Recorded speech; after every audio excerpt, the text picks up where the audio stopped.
That is a cover sheet from a CIA secret file drawer. It's the kind of thing you see, unfortunately, applied far too often to this subject.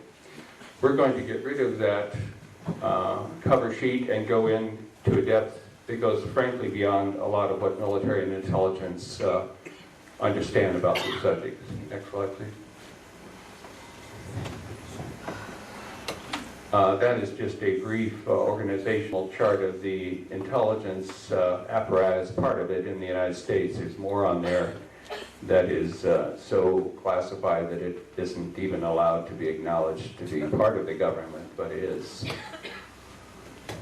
The next slide, please. This is just the tip of the iceberg of the military intelligence defense UFO cover-up complex. You will notice elements like the National Security Agency, or areas you perhaps have not heard about, Star Wars City in Colorado Springs, where the complex of bases where they conduct control of the United States Space War Command. The organization is prepared to conduct a full-scale space war at any moment. And we're not talking about Russian intercontinental ballistic missiles. Elements like Rockwell, Martin Marietta, and Lockheed, Boeing, and some of the other defense contractors, and ones you may not be quite as familiar with, Rockefeller Company, and some of the other books at the trough. Okay, next slide. This is a photograph of a low-level UFO, can't be more than 300 feet, probably a lot lower, above the jungle floor in Matamoros near the Mexico-U.S. border. People say there's no clear daytime photos close-up of structured metallic craft. I would beg to differ. This is a blow-up of that. Next slide, please. It's flying upside down there. That's a failure of the slide, not of navigation.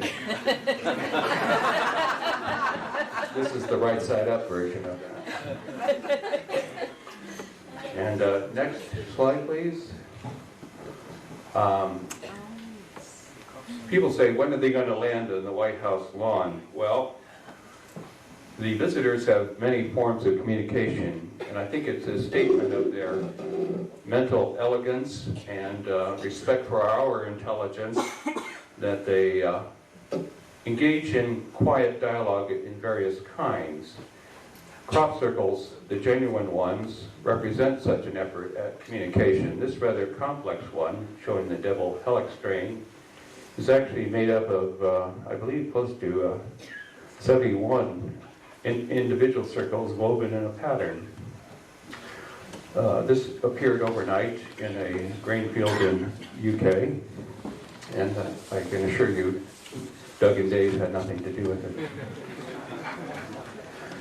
The next slide, please. An even more intricate communication method, suggesting that we understand the chaos theory, and the people who know chaos theory know about the Mandelbrot set, the rather pattern of uniformity and organization at the edge of apparent chaotic edges of matter when you render it under a microscope at a high enough magnification level.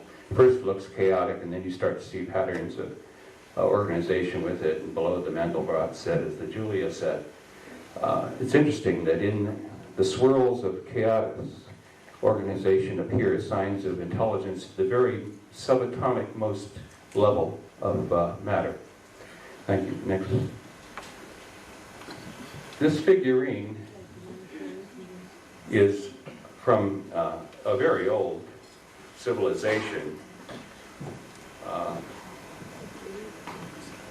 9,000 BC, the glaciers receded from northern Europe and Turkey, and as they receded with the last of the late Ice Age, cultures sprung up, including in northern Turkey, where 35 underground cities emerged, the most famous being Diyarbakir.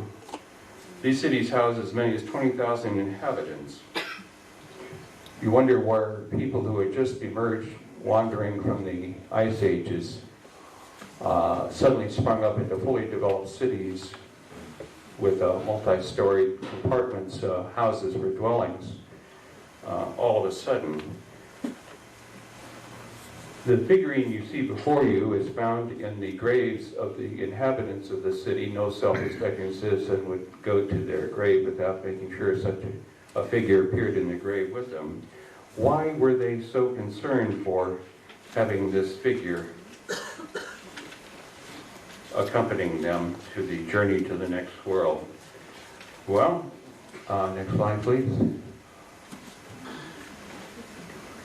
I believe it is because one of the visiting star races, not too accurately drawn by the picture of the figure at the upper left there, the scales are far too large there. They should be very fine scales, such as you could hardly see, sort of like the fine scaling on the belly of a chenolian or a snake.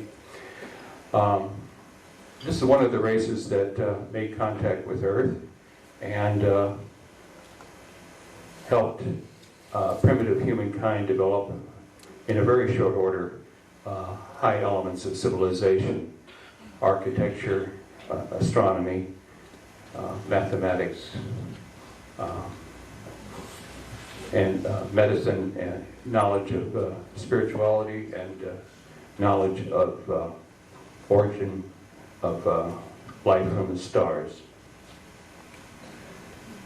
What you see before you here is David Chase, a talented artist in Washington State. He tried to depict the various kinds of races that people who've had encounters have described to him. He, of course, is working with the handicap of not having actually seen these individuals himself, but depending on people's descriptions and trying to do the best job possible of drawing them as accurately as possible. You will see in this assemblage some fairly familiar figures, some of the Zeta Reticulan folks, so-called grays, although they come in many skin colors and many eye configurations, actually. Some very human-looking folks that you put a pair of sunglasses on them, you wouldn't be able to distinguish them from somebody else walking down the street. And other figures who look quite different from us. The short gray dwarf types, the wrinkled skin, the reptilian type I mentioned, humanoid. Not depicted there as a praying mantis type, insectoid, humanoid, very spiritual and ethereal species, and so forth, many others.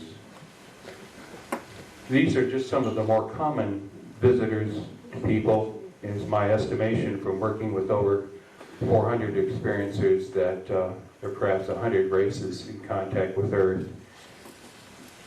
I draw my information from not only my own work, but working with hundreds of other therapists who work with people who've had encounters, and other researchers such as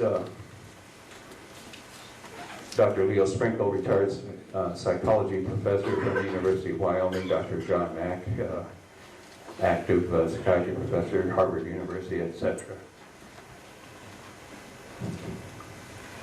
Thank you. I believe that's the end of the visuals.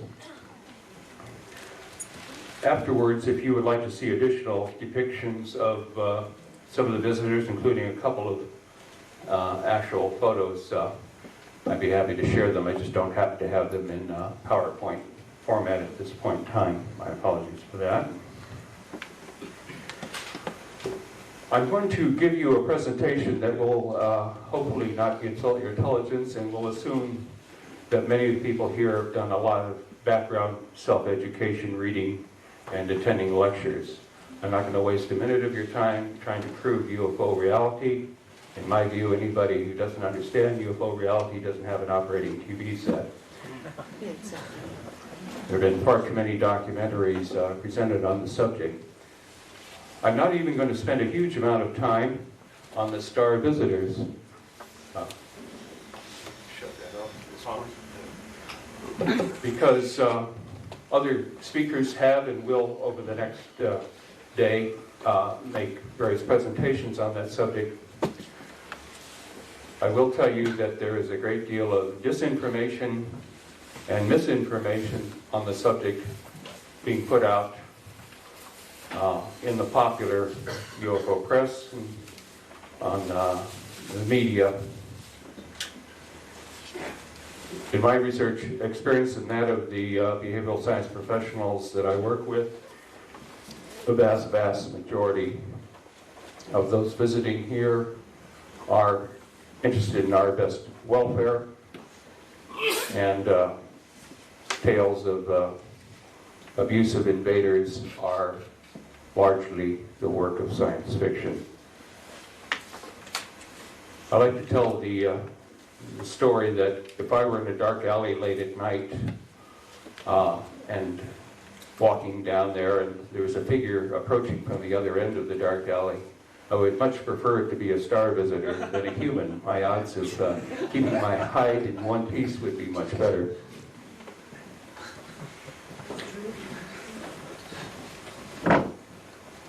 What is going on now is another iteration of the unfoldment of contact of the visitors with us. I'm going to give you shared email, a communication back and forth between myself and the mother of a star kid.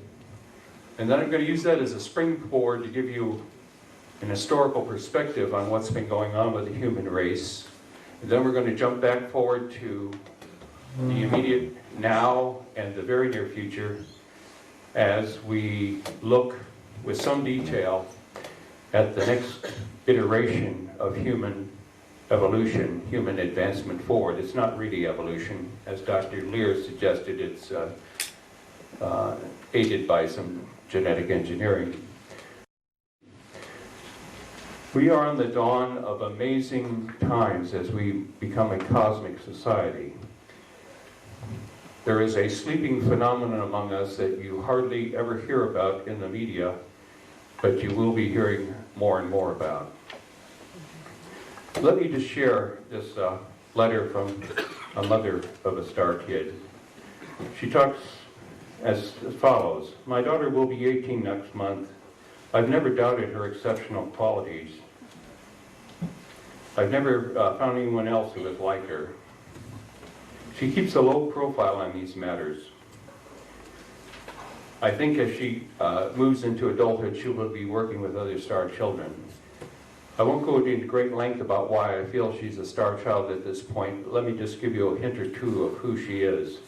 She was talking at 4 months of age, conducting fluent conversation by age 2, reading by age 1, seeming to be an old soul in a baby's body. Even at her birth, there were interesting dynamics. Her crib was covered by a beam of light in the nursery. And let me have a young woman, Starseed, tell you something she wrote me about herself. I had written on the internet the various qualities I noticed in these kids, and she wrote back, I have all the powers you mentioned, some more strongly than others. Some I don't have control over. I seem to have the least control of telekinesis, the ability to move an object by focused mental effort. It seems to occur at random and when I am upset, and can occur at a pretty good distance from me. Before I knew I had the power, I did some damage. Got angry once at a business some years ago, dreamed about it burning down, and later it did. I can sometimes not be seen by people. I am still visible, I just have a way of not being noticed if I don't want to, mental influencing of others. I have not levitated to my awareness since I was an infant. She's apologizing for not levitating anymore, but she used to. And then she goes on to say how that was found out. I was found on the floor beside my crib with no obvious way out. I was too big to get through the bars and too young at 8 weeks old to climb out of a standard baby bed. So my dad pretended to be asleep one night to see how I was getting out. He claims he saw me float up in my sleep from the crib, turn over in the air, and the turning over would wake me up, and then I would fall with a bang to the floor and start crying, which is how they've been finding me night after night for weeks after hearing the thud when I hit the floor. I wish I could still do that, but I can't turn those psychotronic twirler things you make out of paper and stuff. What she's talking about there is a kind of very thin paper pinwheel suspended on a fine pin with a bell jar put over it so that not a whisper of air can get at the apparatus. Some of you may have seen a video or documentary that made the rounds on some television called Russian Psychics, which actually showed this on film, another person doing the same thing. The person sits there and focuses at the little paper pinwheel captured inside the glass stone, and after a while it starts to spin by pure mental effort. The star seed goes on to say, I can feel other people's emotions. I can see into gift packages, so my husband made a great game of wrapping gifts for me. He has learned the one way to beat me is to disassemble things and wrap them separately. That way she can't see what she's getting for Christmas. I use dowsing. I can see auras and I can read them. I do psychic health readings. I have an IQ off the scale, which makes people so mad at me that to keep friends I try so hard to pretend to be dumber than I am. But that gets to be a strain after a while. Remote viewing, that's the ability to sit here and see what's going on somewhere else at a distance, is and has always been a parent-child's play to me.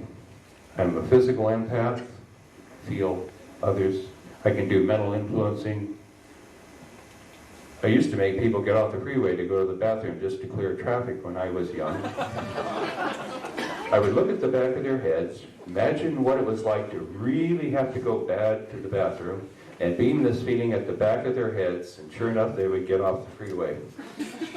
Try and find the nearest bathroom, I presume. I can sense storms, and I can sometimes ride them. Out-of-body traveling is a random thing I don't have much control over. I get psychic answers to tests. By that she means she just knows the answer without studying the subject.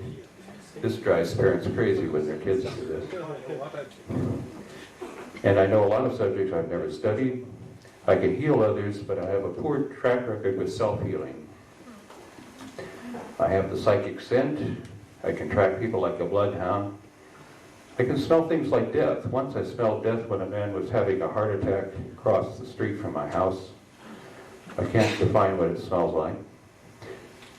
I study synesthesia in search of things, answers to these things. I don't think I've ever put out streetlights. I mention that because one of the things I've listed in the categories I've noticed with experiencers and starseeds, star kids, especially those amber sodium vapor street lamps that are around kind of a yellowish orangish with a glowing inside, gas inside. One of the things I've noticed with the starseed is that when they go by, they will sometimes go out. Not every time, but way more than random. And it appears that what's happening is the bioelectric field around these star folks has been so amped up that it swamps the plasma field that keeps these lamps going, and they collapse and there's nothing left with a little tiny filament wire glowing, but the big glowing gas field has collapsed, and therefore it looks like the streetlight has gone out. She goes on to say, I can bring nearly dead plants back to life.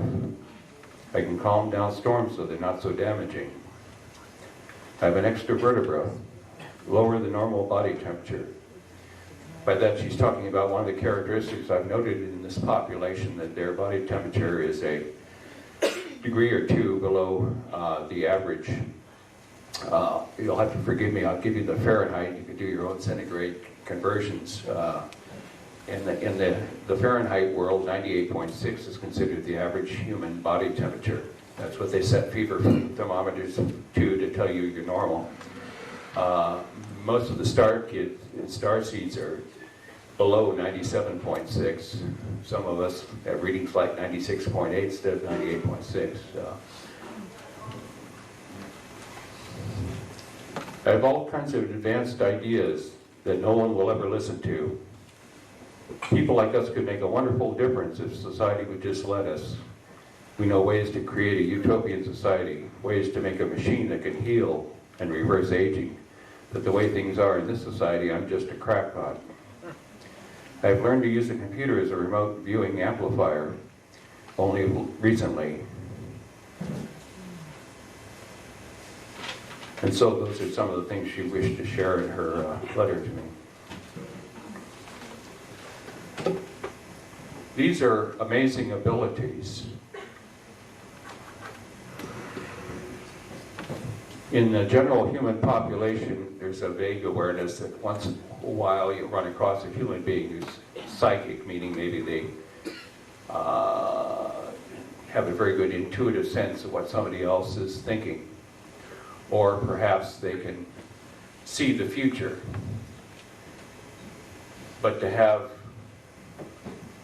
15 or 20 or 30 or 40 of these abilities, that is unheard of. And yet with these star kids and star seeds, that is what is happening. How did this come to be? To put this in proper context, let me give you a very brief journey, a revised history of the human race. 350,000 years ago, approximately, Homo sapiens emerged all of a sudden without any direct ancestors. We know that the archaeologists speak about Lucy and some of the other primitive primate skeletal remains discovered in Africa. But these do not bear a direct resemblance to modern humans who suddenly emerged. Even Neanderthal, the closest species to ourselves, has been studied through DNA testing and found out to be not an ancestor of humans. And they were, of course, much more primitive. We do not have that caved-in, sloping skull front. We have a bulging forward forehead. We know that the location of intelligence and ESP, higher mental abilities, is in the forefront of the head. All of a sudden we emerge as a species with those characteristics.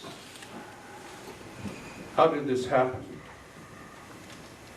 Well, we don't have to guess. It turns out there are multiple sources of information to answer this question. All the indigenous peoples of the world, the Native Americans in North, Central, and South America, the Aborigines here in Australia, the Maori in New Zealand, Aotearoa, the Dogon in Africa, the Dropa in China, all the indigenous people who have an unbroken record of memory of their oral history back to the beginning tell the same general story of origin due to people from the stars. Besides these handed down oral histories, the first written history in Sumeria, modern Iraq, going back some 6,000-7,000 years, was decoded by Zecharia Sitchin, whom some of you have read his books. These people, among other things in their ancient chronicles, told of their origin, that they were visited by people from the stars who taught them astronomy, mathematics, medicine, architecture, crop rotation, the ability to tell planting seasons by when the sun and the moon are at certain positions in the sky, and of course written writing. Sumerian culture is the first example of writing in the human history.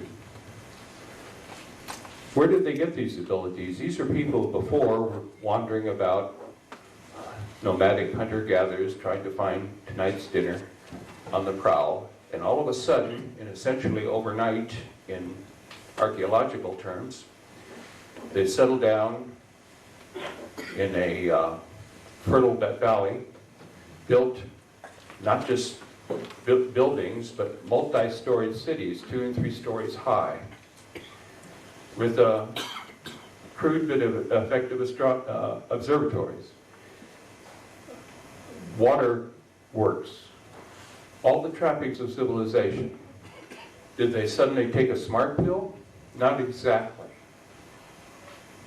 They had visitors from the sky show them the elements of basic culture and civilization.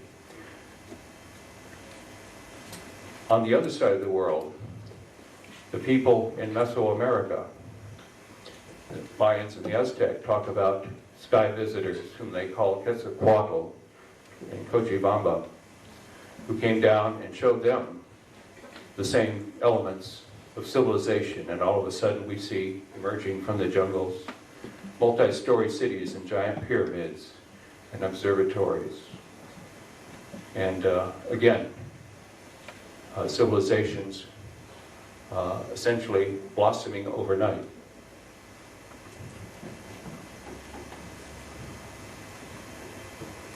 The star visitors didn't just genetically engineer Homo sapiens by taking primate stock and splicing some of their own genes in for intelligence and dexterity and greater cranial mass, brain case size.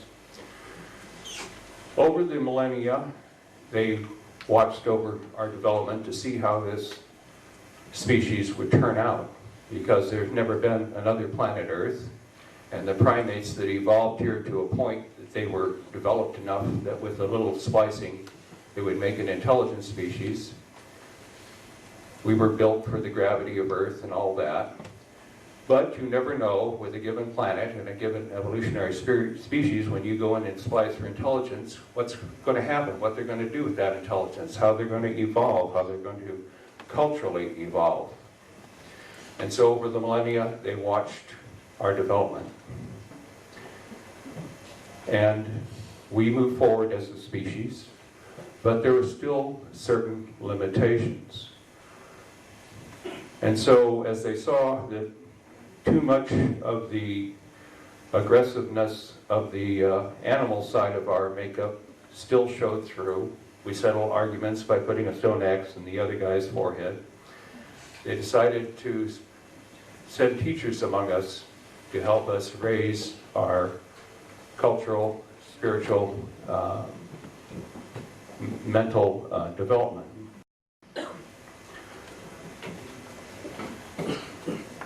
A Lakota Sioux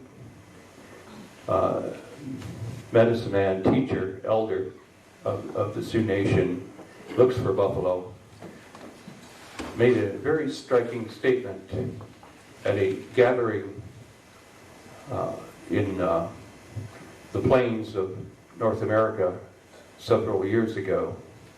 This gentleman shared some of the very most closely guarded information handed down among the Sioux Nation from the beginning of their culture.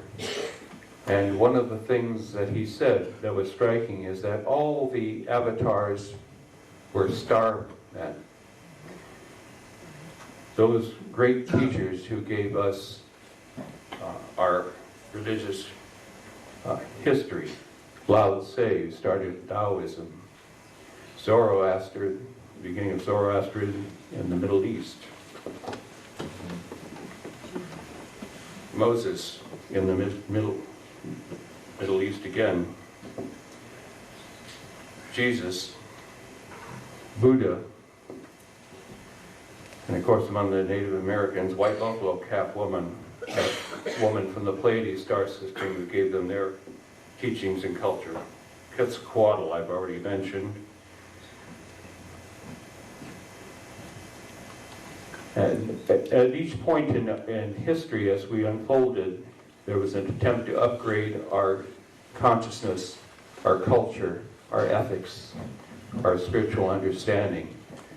Because the star visitors understand very much among their own civilizations and would have it to be true among us, that what is highest and best in us is not our technological mastery, it is not our physical strength or beauty, but it is that which is inside of us, our mental development, our soul, our spiritual development that is uppermost in importance.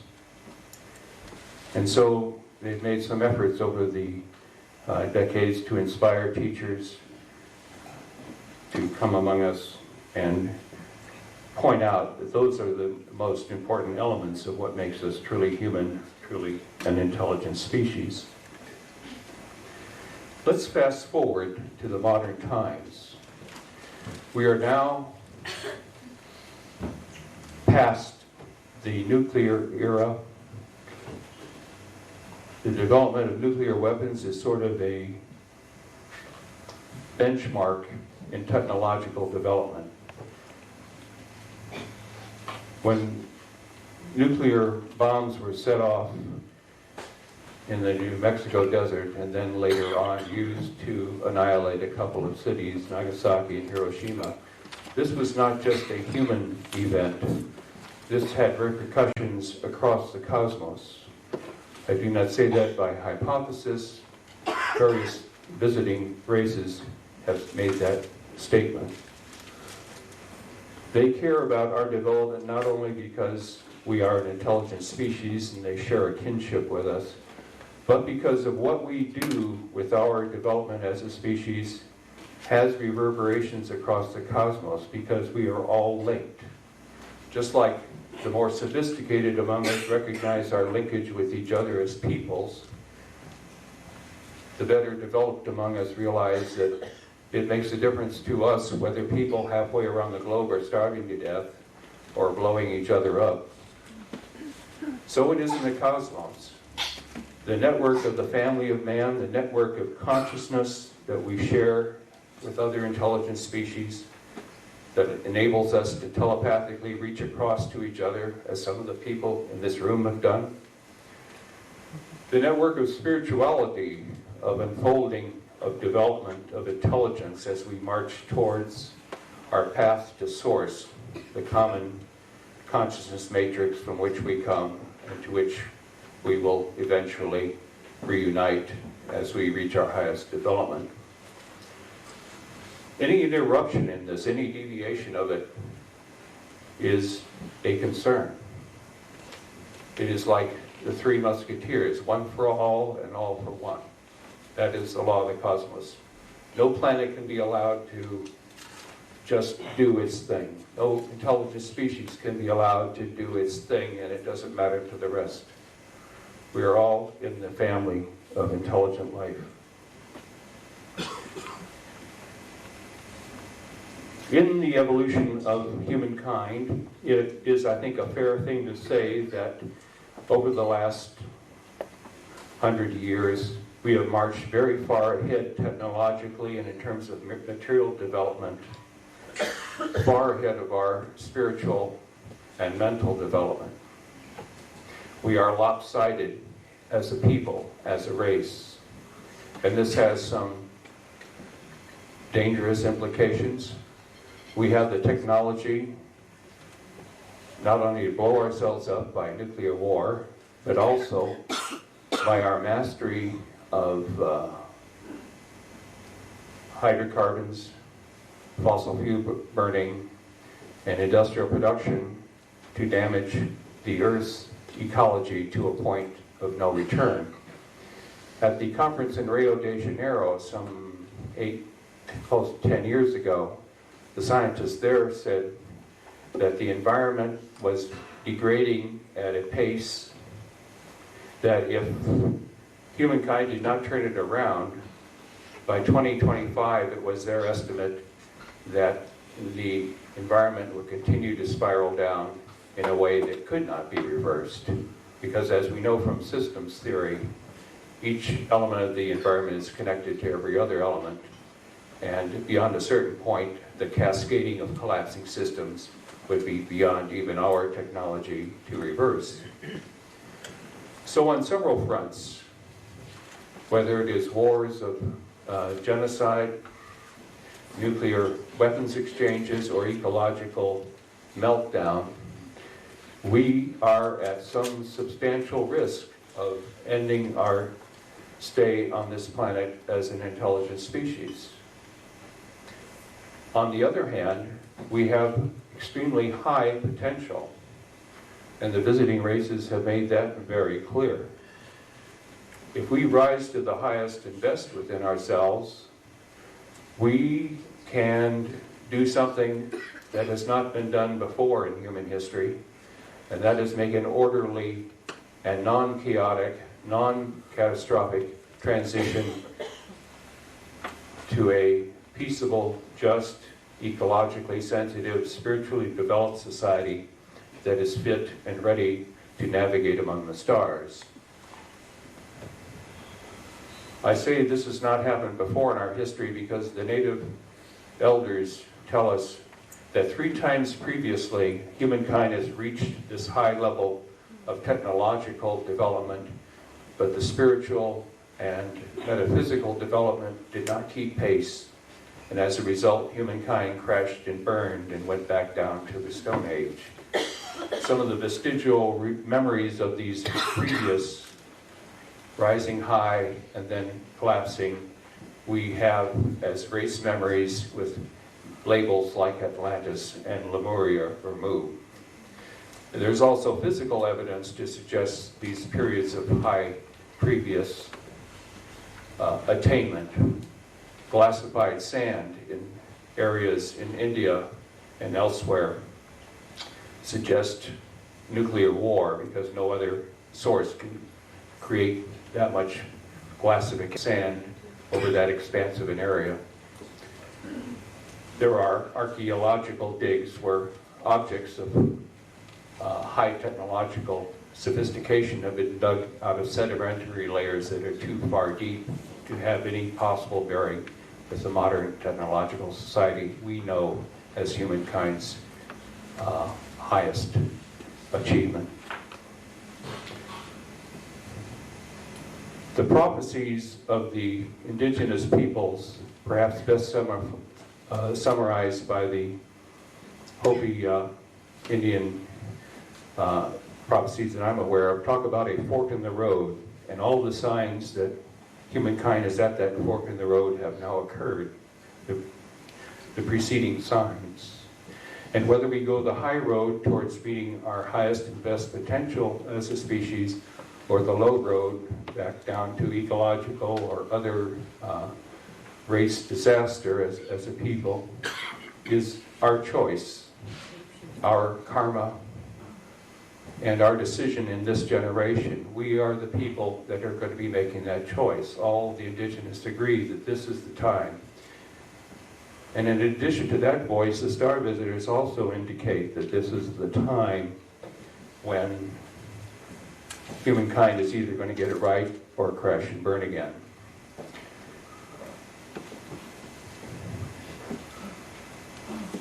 It is in such a pregnant context, such a portentous context, that a new phenomenon arises among us, to which I will devote the rest of my time here today. The rise of star kids and star seeds among us.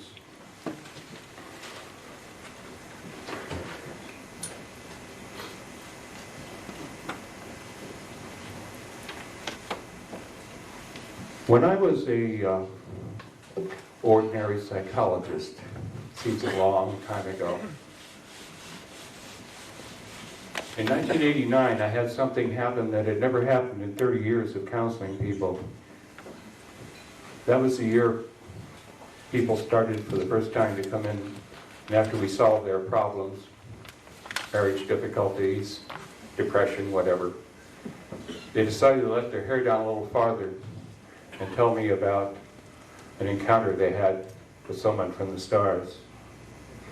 I became intrigued by this because as a professional psychologist, I knew these people were not crazy. Many of them held very responsible positions in society. And I've been around long enough as a budding senior citizen to remember when Kenneth Arnold, a pilot in Washington State, U.S. in 1947, first reported a squadron of UFOs over Mount Rainier, inaugurating the modern UFO reporting history. And 3 weeks later, I remember my parents talking about the story in the newspaper. July of 47, Army recovers disc crashed near Roswell, New Mexico.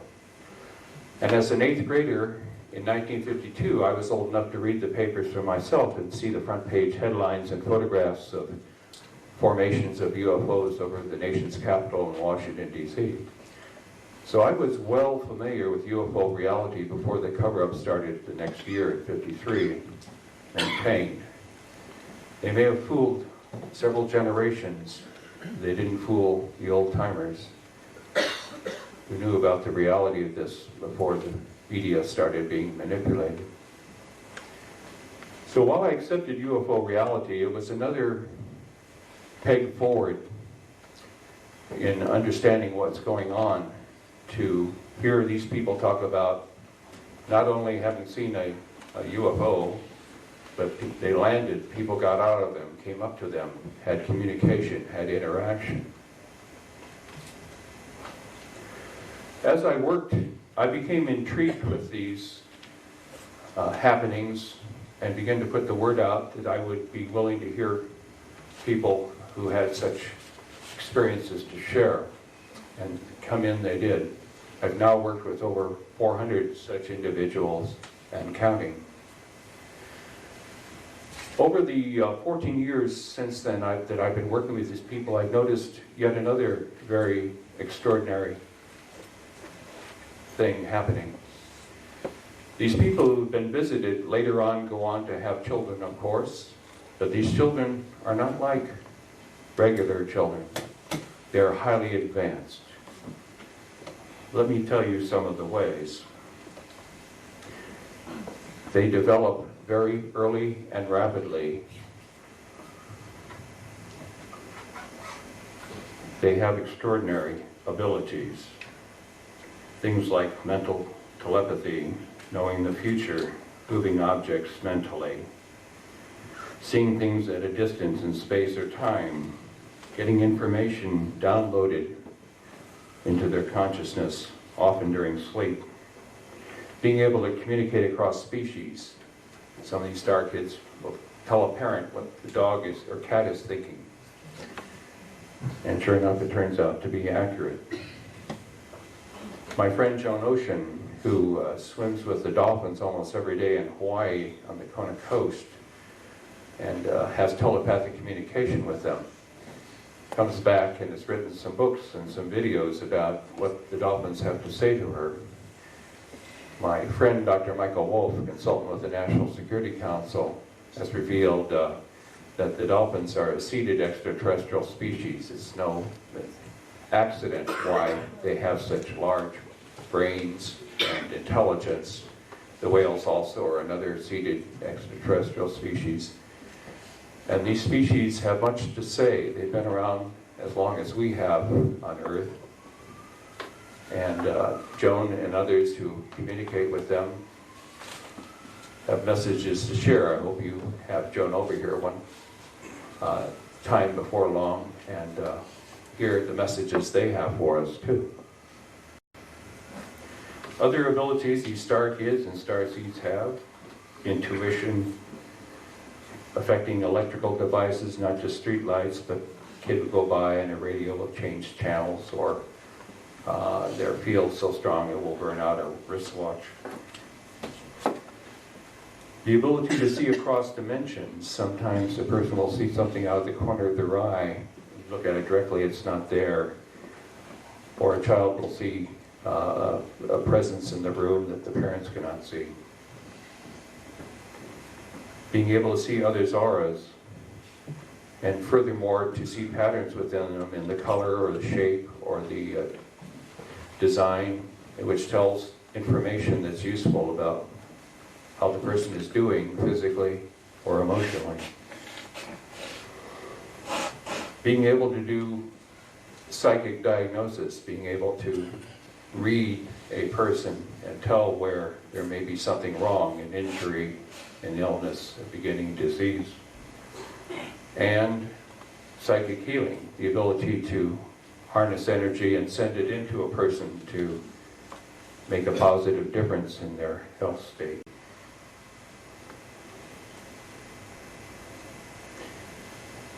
Teleportation, moving an object from one place to another by mental effort.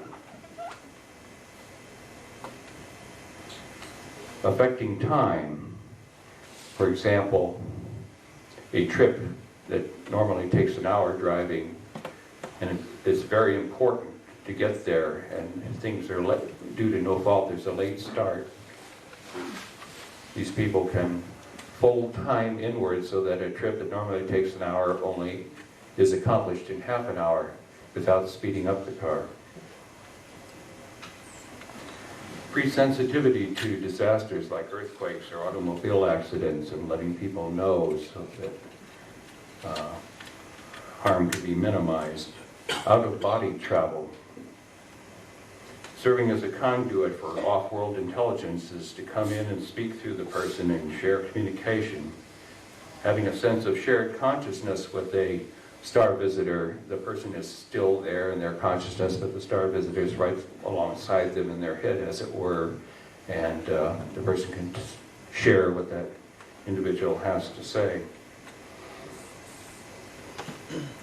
Being able to summon star visitors come in, either physically or fly overhead and signal their presence.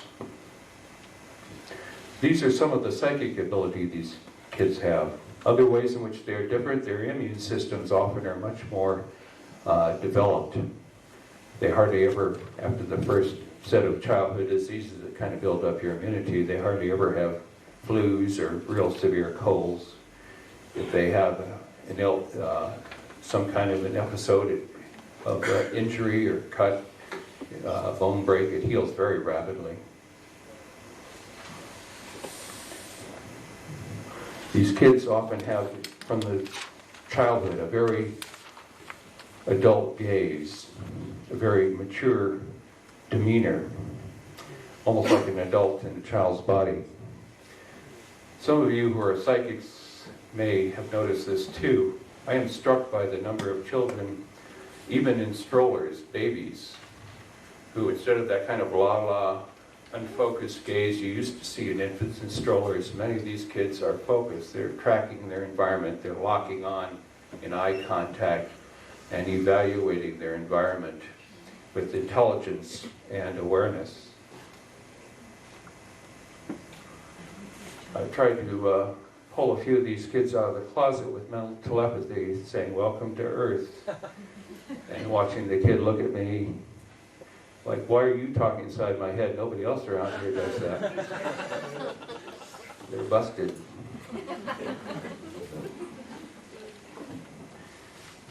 These kids are intuitively spiritual. Often they will not be particularly church-going, but they have a natural spirituality that recognizes supreme source over consciousness, the underlying matrix of awareness and intelligence that shapes the universe is to be revered and honored.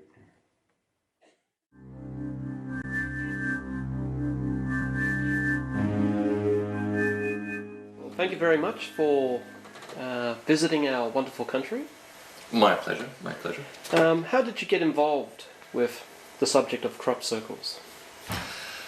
Incredibly enough, I was actually ironing a shirt in Chicago, where I lived at the time, and I was watching television, and the sound was turned off, so I didn't know what the newscast was about. But I remember seeing this incredible picture. It was shot of this design in a field, this bizarre-looking design in a field, a series of sort of straight lines and circles stuck together. And it never occurred to me that it could have been some kind of environmental art. And as an artist, I was well aware of this type of art. It never occurred to me that it would have been some bunch of people with some lawnmowers that went around a wheat field making this incredibly beautiful design. And I knew exactly what it was when I saw it. I couldn't verbalize it, and I couldn't put any logical sense to it, but I knew exactly what it was when I saw it. And it was at that moment that as part of me kind of woke up, as if it was a trigger, a subconscious trigger that helped me recognize what I was supposed to be doing here. And it might sound very strange, but on my travels I've met other people who likewise have been involved in this phenomenon to a very deep degree. They have the exact identical story as well when they see a picture on a magazine, on a poster, and they said it's almost like something has just woken me up. It's a trigger, a message that I sent myself from a long time ago to remind me of what I'm supposed to be doing now. So it seems to be sort of part of that awakening process that the crop circles have built into their design, that they seem to be triggers for people to be activated at some conscious level. And that's how I got involved. So you just went from that point, you just flew to England and started examining, researching the whole crop circle phenomena. Yeah, I mean, I was doing it more remotely. I mean, I lived in America at the time, and I kept trying to find information about the circles, little snippets of information here and there, books, and started scouring esoteric books about information on symbols, because I knew I'd seen these things somewhere. They seemed very, very logical to me, like a well-known language. And by about 1994, I'd spent a lot of time going back to England on my summer holidays and spending more time there on the ground, actually doing personal experience observations and looking at the way the plants work, the way the soil was working, talking to eyewitnesses, talking to other people that had been studying this for a while. It just became a bit of a passion, which turned into an obsession, to the point where I decided that the best thing to do was just sell the house, leave the wife behind, and return to England full time. So it's been a bit of a sort of painful and very expensive process, but as I keep joking about it, the fringe benefits have been incredible, because the things that you've experienced and the things that you've seen in terms of natural phenomena, or what I describe now as natural phenomena, because they're very much part of our real world, much more so than we're led to believe through normal channels. The fringe benefits have been fantastic. Okay, so you've had the same experience, say, as Colin Andrews. I mean, as he claims, he lost the country, right? He's lost his job, Yeah. He's lost his family. He lives in the United States now, but he feels that the fringe benefits, as you pointed out, outweigh the losses that he's had up to this point. Very much so. I mean, it's a passion, because you sense that something is fundamentally right about what you're doing. It's a knowing that whatever it is that's involved in the crop circle mechanism is so fundamental to humanity as a message and as a mode of operation, that it's the kind of information that it brings with it. And I've seen people's lives be completely altered by their contact with the circles, spiritually much more so, that you feel a certain duty to represent what it is that the circle makes they're trying to get here. It's almost like you become an ambassador for the phenomenon, and a very open-minded one at that, because we're still learning through all of this. We don't know all the answers, but it takes you over. You get a sense of responsibility that takes you over, and you can't help it. You have to follow that passion, because it overwhelms every facet of your life. Because suddenly, once you realize what's behind it, who's behind it, how it's created, you realize there's something far greater here than you, and that you must become responsible to let people know what is going on. Whether they believe you or not is another matter, but at least as long as you put it in front of them and let them decide for themselves, that's the most important thing. Right, so in the 10 years or so that you've been following it, what are the signs? What do you see in it? I mean, what have you basically discovered in your journey about crop circles? Much more than I imagined. I thought I was dealing with two-dimensional shapes, and I found out that they're not only three-dimensional, they're also four-dimensional in the way we understand the world of the invisible world. The dimensions aren't so clearly defined in reality. The one thing I have found is that the symbols tend to communicate through the subconscious. It's almost like they're mirrors of humanity. And it seemed a bit strange to talk about that at the time, until we began to look at the actual shapes and realize that the harmonics that are taking place behind the scenes are exactly that. They are communicating to the human subconscious right through the DNA structure. And by this I mean that, for example, if you take a crop circle that's a straight line with two circles on it, on one level you'll see that it's basically a dumbbell shape. Now, if you look at the invisible geometry that links the shape of that circle to that circle over there and the space in between them, you'll find that it's full of geometric arrays, and all of these arrays are all related to sacred geometry, which itself is a distillation of planetary orbits and universal principles. But even more fundamental is the fact that these geometric shapes actually underlie the very crystal structure of human DNA. So when we start saying, yes, I recognize these things and my body seems to vibrate with these designs, what's happening is that your DNA and the very molecules in your body are reacting to something that they recognize. You're looking in the mirror, essentially. And your brain can't process it because it defies logic at first level, but all the molecules in your body are reacting to it in a very favorable way. So when I hear people talking about changes in their lives, changes in their perspective, in their level of awareness, then I can start believing it, because you can validate that under a microscope as well. That fundamentally has been the biggest surprise to me, because it means that the whole communication is operating at a very, very common denominator level, right at the microbial level of life. It's imprinting information and it's helping people to wake up.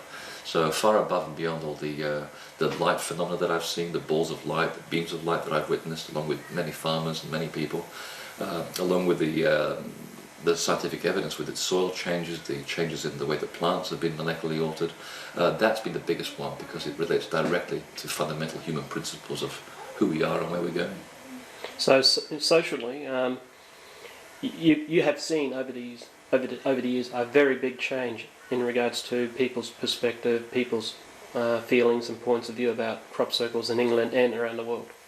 Yeah, I have, and I've also seen a great polarity taking place as well, because, and it was explained to me that, once the light appears, so it attracts its natural opposite.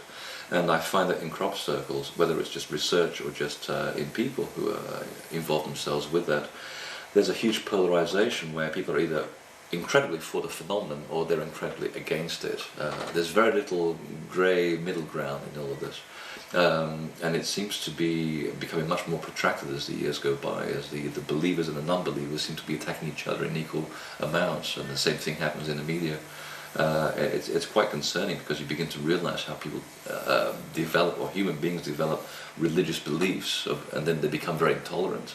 So I saw this over the last 15 years go from a very wide-based phenomenon where people were very open, very tolerant of other people's views, to people developing entrenched belief systems.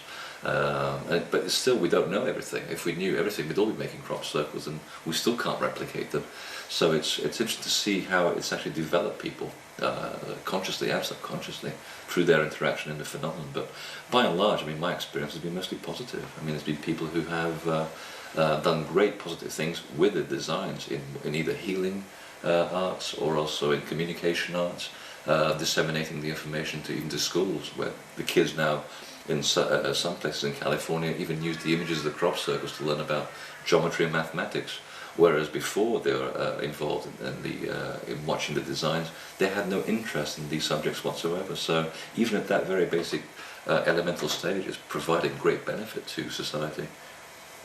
Okay, what about the indigenous religious fractions of England? Like the old Wicca religion, the old pagan religions and stuff like that. Have they become more vocal since crop circles have become like such a big media attraction? Oh yes, they've certainly become much more visible. It's given the pagan cultures, someone who lives in the country. It's nothing devil worshipping about that. It's given the pagans and the Celtic cultures of certainly Northern Europe much more permission to come out to the open and say, look, here's some actual evidence that it shows that there is an invisible universe that communicates with us, and this is something that our ancestors going back 4,000, 8,000 years were very much into. So in one way it's beginning to help them come out of the woodwork again. There seems to be a resurgence of interest in ancient communication and ancient systems of knowledge, which once sustained entire civilizations of thousands of years in great balance, which is something we obviously need now. And at the other end of the scale, we have people who are fundamentalist on the Catholic Christian side, who are saying these are signs of the devil. The wonderful placid Amish in Missouri and the Southern American states, they'll burn their crops rather than let people photograph crop circles on their land because they think it's the sign of the devil or the sign of Armageddon. And then, of course, you've got some of the scientific community who, or should I say the unenlightened scientific community, that think the whole thing's a joke anyway. And they'll do everything possible to avoid the evidence. In fact, they study crop circles by either denial or avoidance, telling you the whole thing's a big joke. And yet people within NASA, who have actually communicated with me, are telling me that they are very much interested in what the crop circles are doing because they begin to extract technology out of them. But they want analysis in public, so I'll mention it now. In public. In public. So it seems to be flushing people out of the woodwork in one way or another, either whether they're totally opposed to it, whether they're totally for it. It's validating one side, and it's also helping people who are on the fence it helps them to give them a sort of a validation that they can come out of the woodwork and begin to take a position on something. So it's good. It's beginning to get people to question. Would the same apply to the American crop circle culture? I mean, since the appearance of it, have they become more excited? Are they more accepting as opposed to, say, the English? Is there any difference, really? Yes and no. I've seen signs that some of the people who are taking an active interest in the phenomenon in America are developing the same bad habits that we develop in England, which is that the research community has become extremely polarised, where people have taken incredible sides on what is correct, and then they begin to ostracise those who are actually doing the real work. And inevitably, the way things happen is that the people who know the least have been put on the pedestal, and they're basically the ones that are giving out the most misinformation, as much as the hoaxes are doing, which is really annoying. But yet, amid that, there's a small cluster of people who are doing very honest, based work. And Jeffrey Wilson has done a great job in America of bringing disparate people together to try and bring them onto a table to say, look, we don't care about fighting, we just want to show what information you have. Let's just put it on the table. And you take out of it whatever you want. Don't bring any judgment to it. So he's done a great service to the community to try and bring people together and avoid the polarization. So that's one positive aspect. The Canadian researchers, in my experience, have been the most positive so far. They're very open-minded, very willing to share, very willing to say those very difficult words, I don't know, which you don't hear very much today. So you see how after a few years they begin to develop the same traits that we've become encumbered with in England, which is the complete destruction of the research community through ego-based ideas, which isn't going to get us anywhere. I mean, none of us have all the answers. And if we did, we'd all be creating crop circles, just like that. And I'm sure one way we will, once we get the answer. And what the Aboriginal people of North America, how have they reacted to all of this? Oh, very positively. In fact, they were one of the first people that helped us to decipher the actual shapes when they first appeared throughout the 1980s and up right until the early 90s, when they were still simple shapes. Because they recognize many of the designs as illuminating part of their own culture. We actually can see a lot of the crop circle designs in petroglyphs around the Hopi lands, the Navajo lands, same here in Australia. It's the same thing. They talk about the shapes as being fundamental communication images, which are archetypal messages of communication between worlds. So we're able to learn from their cultures what some of the simple circles mean. In North Dakota, they've even taken it a step further, where the tribes there talk about the circles actually being part of the Star Nation's communication. In other words, the sort of off-planet cultures, and here I'm talking about either physical and non-physical entities, which are very much behind the origin of some of the Native American cultures, as they claim in their own right. And they say that some of these symbols are very much part of the cultures that brought them genetically to Earth in the first place. And this is from their point of view. It's not me just sort of giving you my point of view. This is what they say. And that some of these beings that they are always in contact with in the Aboriginal lands and the Native American lands, they sometimes make the circles as well as part of a communication process. You were talking about the underlying energy and the message to the DNA and the geometry and so on. And then now you're talking about the symbols. Is there any coherent message emerging through known symbols? Yes, there is. that these are saying. Yeah, because the symbols are almost like hieroglyphs, and hieroglyphs we know are self-contained pieces of information, and you can actually condense an entire amount of an encyclopedia of knowledge into a hieroglyph. The same thing's happening with some of the circles, where you take one design and you can actually extract about 10 different layers of meaning out of one of them. They all will seem to be slightly contradictory, but yet they're all absolutely correct. It depends how you view it and who you are viewing it. And that's usually been the sign of a much more advanced civilization, to be able to condense that much information into a symbol. So some of them are readable, and in fact some of them, and I remember a case in a field in England called Eastfield, where we get a lot of designs each year, but there's been 3 designs which were separated by 3 and 6 years apart, combining into a 9-year period, which is numerologically is a number of completion, ironically enough. Where the symbols, they look like a very straight line of circles. The next symbol along would be the DNA, and then the next one would be like a serpent. The 3 of them can be actually overlaid to give you an entire picture of how human DNA can be altered by the light spectrum. So that's over a 9-year period with 3 different designs laid one on top of the other. So there is a bit of, how should I say, an awareness that as we go through time and you begin to put the symbols side by side through similar positionings in fields, they begin to give you an actual message, an actual full story. Not just a symbol by itself, but when you start putting them together, they start getting part of the story. So we're in the middle of that now. And as a species, are we clever enough to extract what we need to help our planet at the moment? Yeah, I think so. I think we have within us, in our energy field and our DNA, all the knowledge that's ever existed. It's just that you are conditioned not to believe it. So consequently, the crop circles, by example, are working at a subconscious level. They're awakening parts of your DNA, your memory, and we can actually prove this as well by some of the designs which have appeared in the fields, which seem to coincide with parts of our human DNA molecule when nothing is happening. In other words, there are parts of our coding which are waiting there, waiting to be awoken in order to us to recognize something. What that is, I don't know. But it seems to be obvious that they are helping people at a subconscious level to wake up. So even though if you don't consciously recognize what the symbols are working from within to do certain things at a pre-given and a predetermined point in time.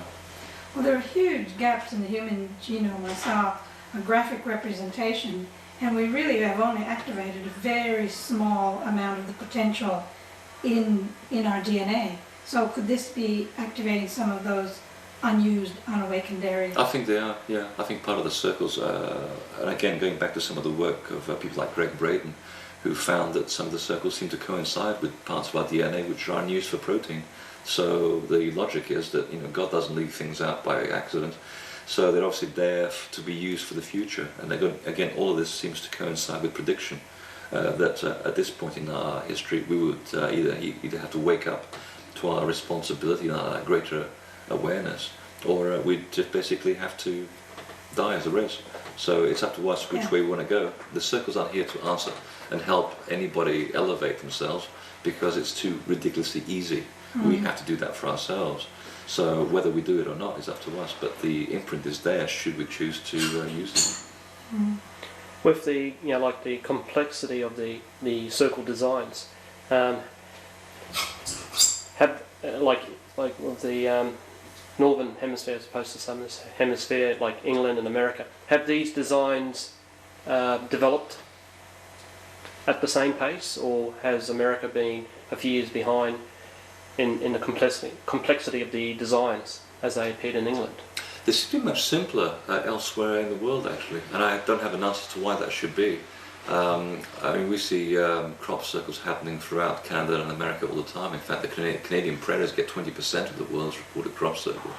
But for the last 20, 30 years, they've been simple, or they've been simple circles with rings, the kind of stuff that we were seeing in England back in 1980.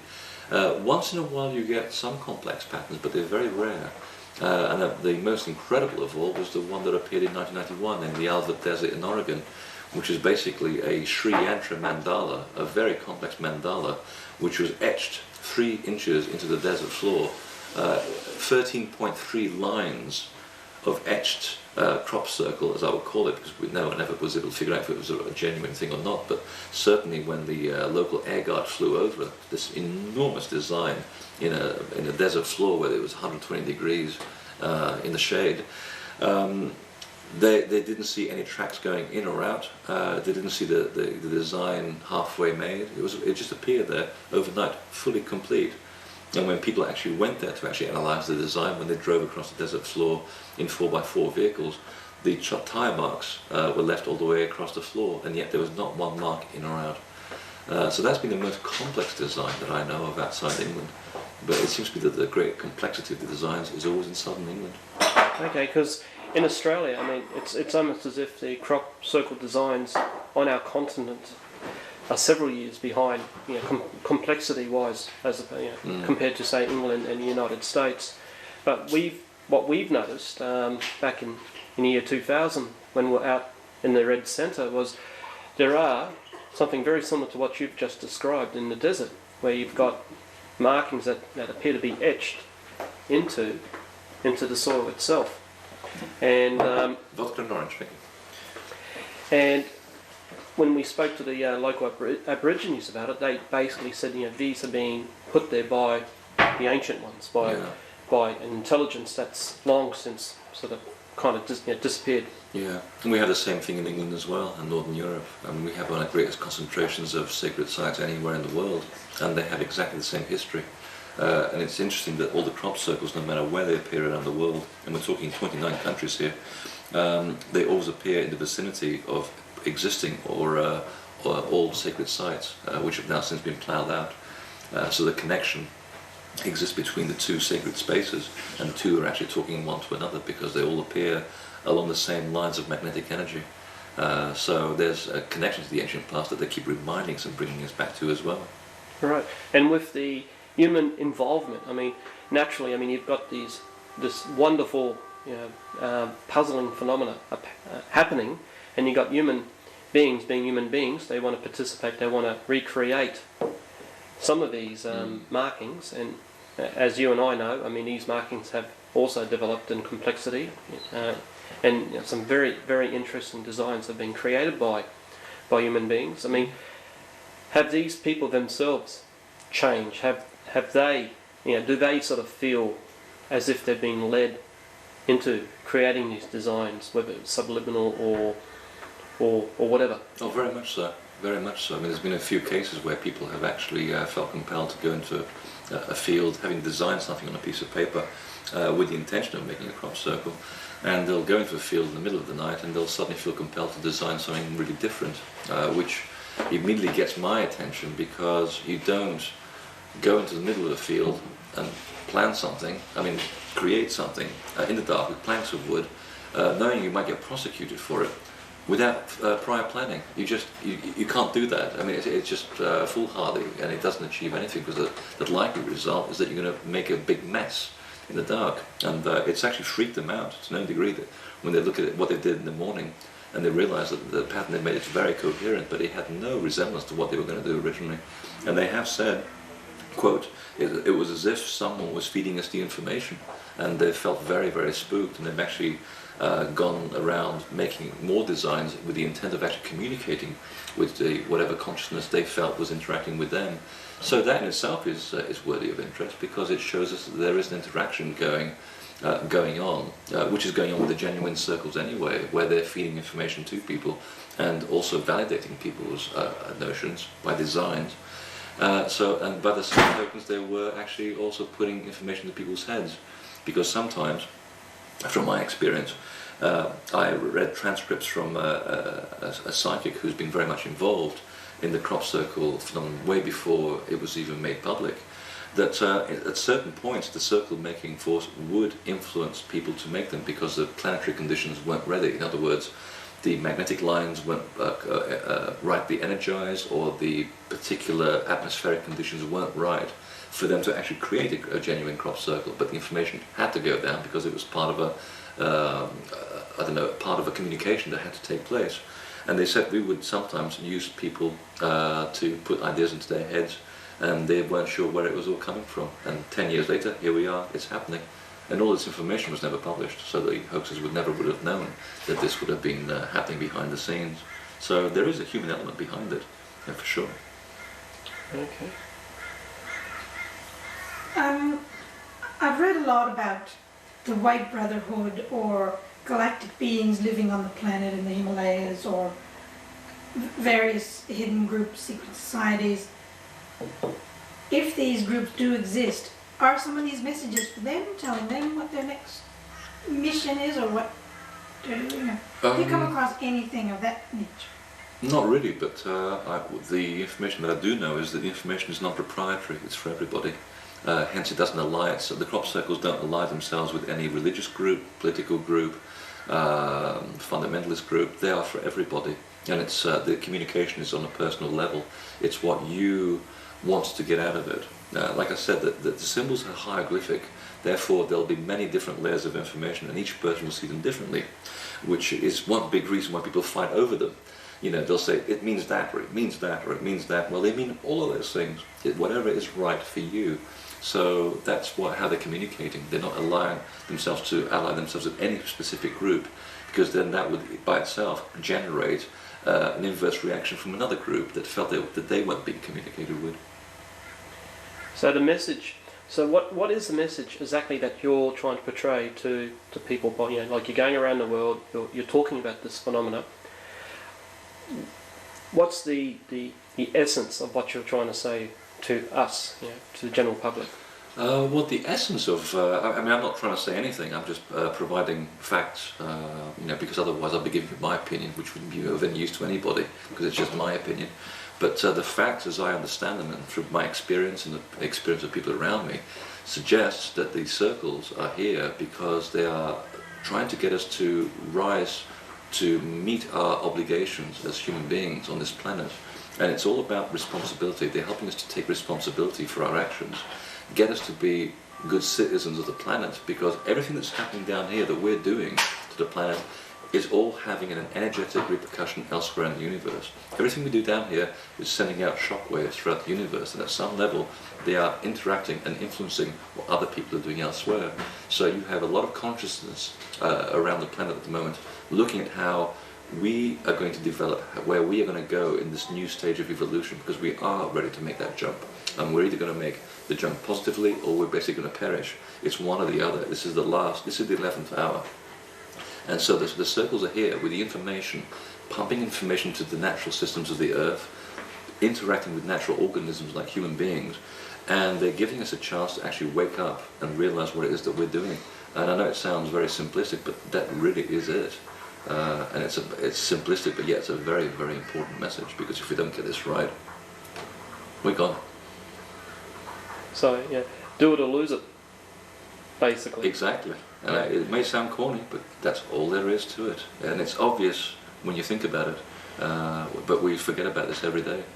It's a wake-up call. It's a big wake-up call. But as the Hopi once said, you know, we're the ones we've been waiting for. You know, don't expect anybody else to come up and fish us out of this problem. We have been given the opportunity and the tools with which to wake up, and now it's up to us to apply these tools. And the tools are all there in the circle design. You just have to go and play with them. When I see a picture of a crop circle, it's like something opens up within me, and the crop circle picture feeds my soul or something. Exactly. Something was missing, and this is filling it, and I can't get enough of them when I see these pictures. You just proved my point, yeah.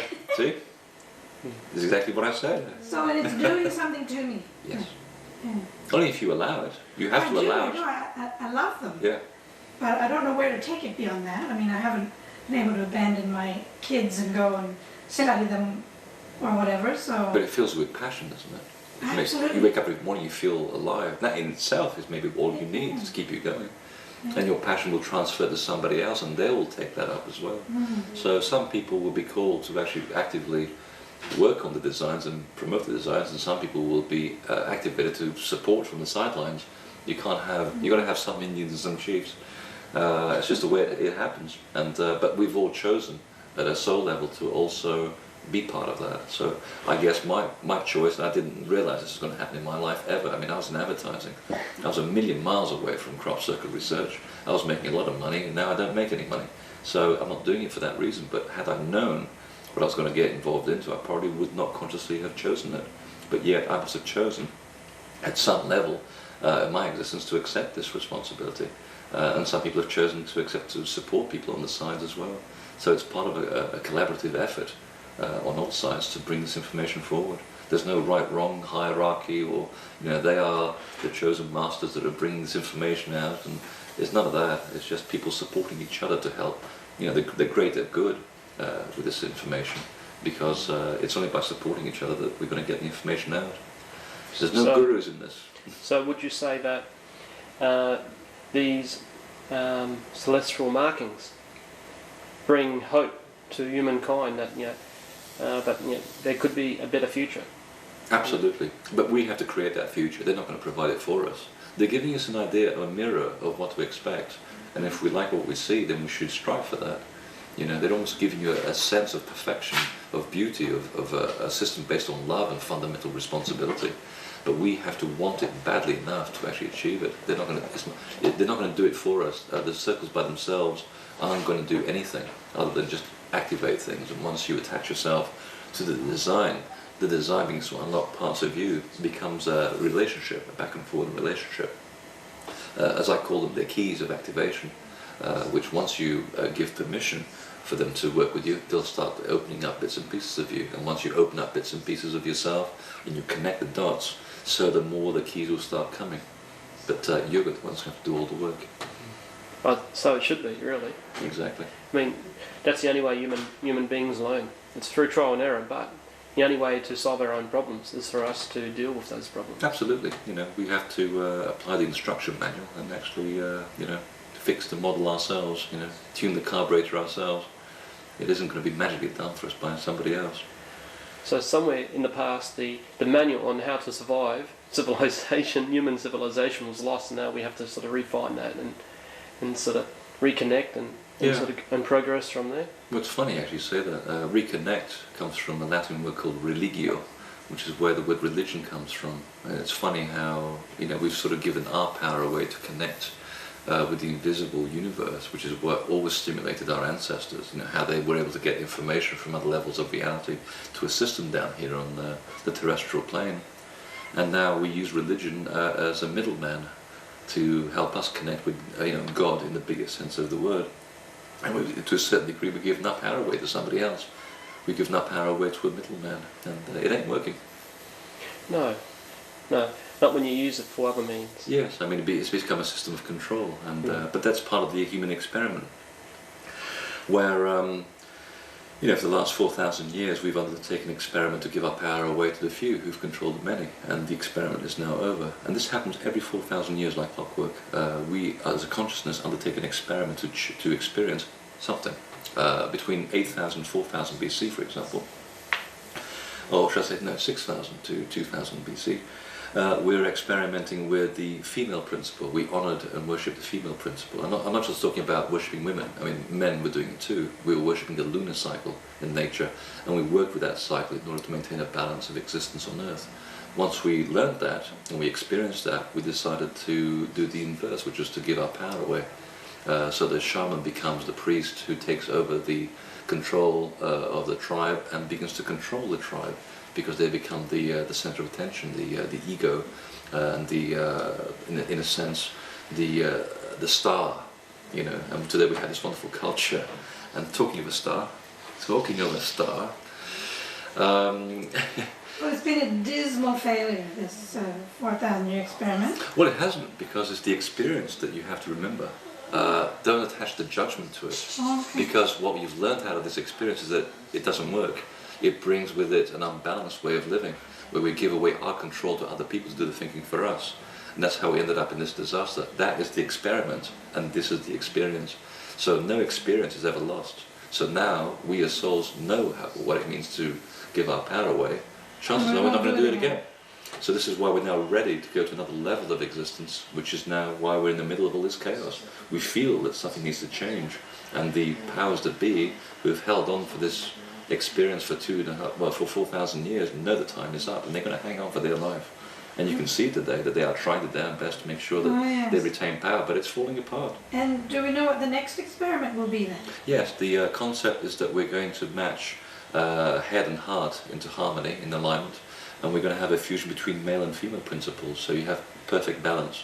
And it will also be an age of knowledge, where we actually use the knowledge to further the greater benefit of the common good. That's where we're trying to get to. Great difficulty. The age of Aquarius.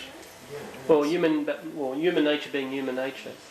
I mean, in your opinion, do you believe we've got the substance to sort of put all our sins aside and really strive for this, or do you feel Absolutely, that? absolutely. And in fact, I was working with a very respected psychic on this, and we were getting a lot of information back, and they were saying from the spirit world that we are actually, as a complete consciousness, much closer to hitting that switch where you hit critical mass, where once you hit critical mass, you begin to alter the change and create the change for the positive, because you don't really get to hear about this stuff on television. I mean, it doesn't make news, and yet there are millions of people around the world who, like us, are sitting in living rooms discussing what's going on.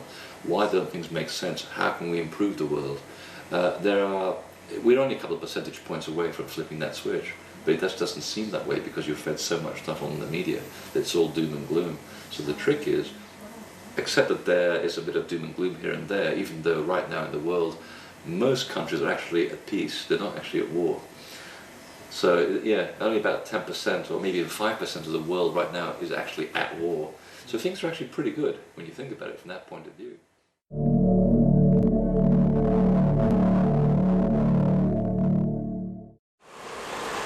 Just basically the information I'll be sharing with you, as you'll notice as I go on, it's pretty personal, you know, physically and emotionally, and it's hard to talk about at times, but in the interest of researching the truth, I'll just discuss it in detail basically. I won't skip anything or miss anything.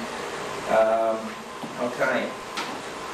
What seemed to be the beginning of my experiences occurred one evening when my wife, at the time, my fiance and I witnessed our first UFO sighting in February 1988. What we saw that night did not seem to be man-made. A light source travelled across the sky,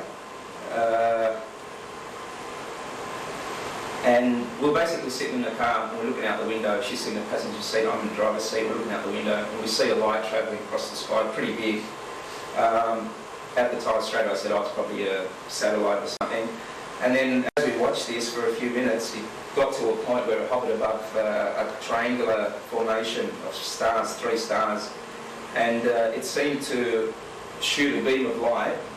Say it's in point A up here, it'd shoot a beam of light to this star, and it'd appear 2 places at once, and then it'd disappear from point A. And it did this erratically, like all over the place. We got the impression it was searching for something or was chasing something, but it did this just erratically. There wasn't a pattern to it, it was just jumping all over the place. And it always appeared at 2 places and then disappear. So I would say it was that fast that it was appearing. You could see it in the 2 places at once. We watched this for a while, and we just stood there basically questioning each other all the time, just trying to confirm that what we were looking at, we were actually both seeing this thing. And we came to the conclusion then, I mean, I sort of tried to tunnel my vision and use a scope, sort of the telescope. It just, what we were looking at, I've never ever seen anything manoeuvre like it or travel like that, and I've never seen it before, never seen it since. But it kicked off a bit of interest with me, where I made a couple of telephone calls, and there wasn't any UFO groups in Sydney at the time, and if there was, I think Bill's was the only one at the time, and there wasn't really much happening. So it was pretty difficult to try and get in touch with somebody who could sort of, help out and give me some information of what this thing could have been. Now, approximately 5 months later, in July 1988, I had an experience which changed my life. I must inform you here that I did not believe in UFOs, nor did I know anything about abductions. I've always been open-minded to the possibility that life must exist elsewhere in the universe, but never thought of them travelling here for any reason. Anyway, on July 1988, I was sitting with my father in the lounge room watching a television program which had been on for about 15 minutes. When my brother, who was sleeping in my bedroom, walked in and asked me to watch television in my room, as he wanted to sleep in the lounge room. Of course, it didn't make sense at the time for me. He was asleep in my bedroom, gets up, tells me he wants to sleep in the television room. It just didn't make sense, but I didn't question it. I walked into my bedroom, I switched the TV on and sat on the bed. I was lying on the bed with my feet crossed, and as I rested my head on the pillow, I felt something grab me around the ankles, and instantly, as soon as I felt something grab me, I got this sensation of like pins and needles crawling up through my body. And as it got to the top of my head, I felt like it was just ants crawling through my scalp. It was like electrical static of some kind. And, I became paralysed. I couldn't move. I had my eyes open. I assumed that if my eyes were closed, if I was asleep, I wouldn't have seen anything. But because I was awake, my eyes were open. I could see what was happening around me. The only thing I could actually move were my eyes. Other than that, nothing at all. I just lay there paralysed. My brain was functioning, but I couldn't do anything physically. I tried to call out to family members. I called out to my dad, or tried to call out to my dad and to my brother. Couldn't make a sound actually. Like I was thinking about what I wanted to say or do, but just couldn't do it. I couldn't put it into couldn't get my voice out or anything.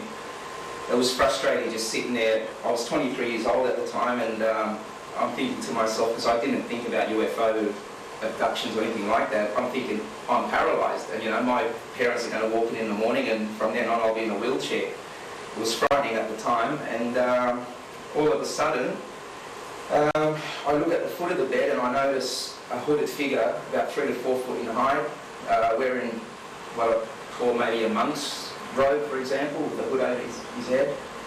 And on the right side of the bed I noticed 3 figures wearing the same robes with their hoods over their heads also.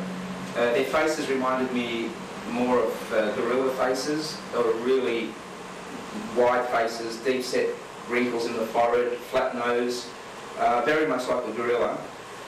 The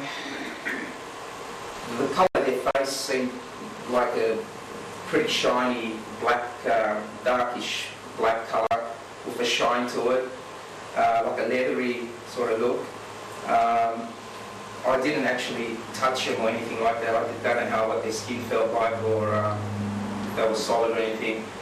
But at the time I was petrified. I looked at these creatures, and to me they looked horrific.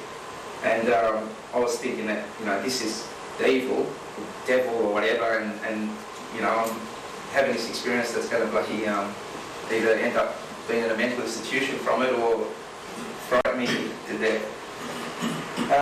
Something else caught my attention. With the corner of my eye, I looked over to the left side of the bed, and I noticed 2 beams. These guys,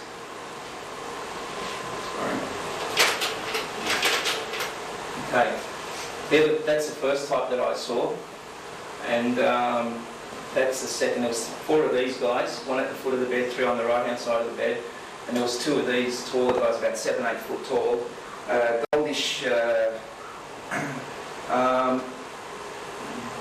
They had like a jumpsuit on, pretty tight fitting thing, but their face, the colour, looked like it was a yellowish, sort of goldish colour. They were very, very tall, slim. I couldn't see any bone structure like joints or things like that. They had very large oval-shaped heads. With the chin came to a point. It was more pointed than anything.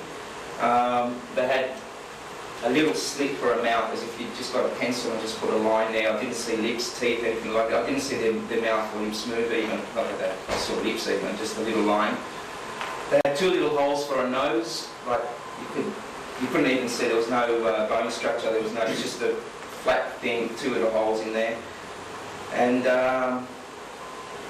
their eyes were almond-shaped, huge black eyes, and looking at the first 4 creatures and being petrified, and then seconds later looking at these 2 taller ones and the one closest to me, I looked in his eyes and it was like I just fell into this empty space or something, and I could feel that this being could reading me like a book, basically, knew everything about me. And it was then like I had telepathic communication with him, with the one closer to me. And it was just simple things like, don't worry, we'll not harm you, stay calm, it's okay, we're not going to hurt you, stay calm, it'll be like the last time, we're not going to hurt you, just a calming thing. When he said it'll be like the last time, I've got a memory of when I was 6.5 years old overseas, where something happened on the roof and there was about 8 children involved, and I didn't put it down to a UFO experience, I didn't put it down to anything. But after having my experience and being in contact with many people around the world who had experiences, I realised that what happened to me when I was 6.5 was actually UFO related and could have even been an abduction at the time. I was back 2 weeks ago, I was back overseas for 3 months, and I actually tried to get access to the place where this happened, which is across the road from my house. And the girl that lives there, or the family that lives there, their eldest daughter was pretty sick. She had cancer and she actually died last Tuesday, passed away. But I didn't want to sort of put them out by asking them if I could sort of go in there and film and that. But I went over on our roof, which is 3 stories, and filmed across the road and filmed the area where this thing happened. I tried to speak to a couple of people who were there at the time, but they just seemed not to even remember the incident at all. Actually, they didn't seem to remember very much. They were shocked at my memory, because I left Lebanon when I was 7 years old in 1973. And they were shocked at how much memory I had from my childhood. Anyway, the being closest to me that communicated with me telepathically leant over towards me and pointed what looked at the time to me looked like a needle, or a little sort of, or I'd say needle with a long flexible tube and a little light at the tip of it.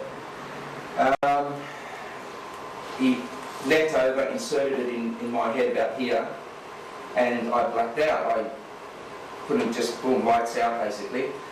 I came to what I thought was about 10 minutes later, and I literally sprang out of bed because I had been fighting this paralysis feeling for so long, trying to move, trying to do things.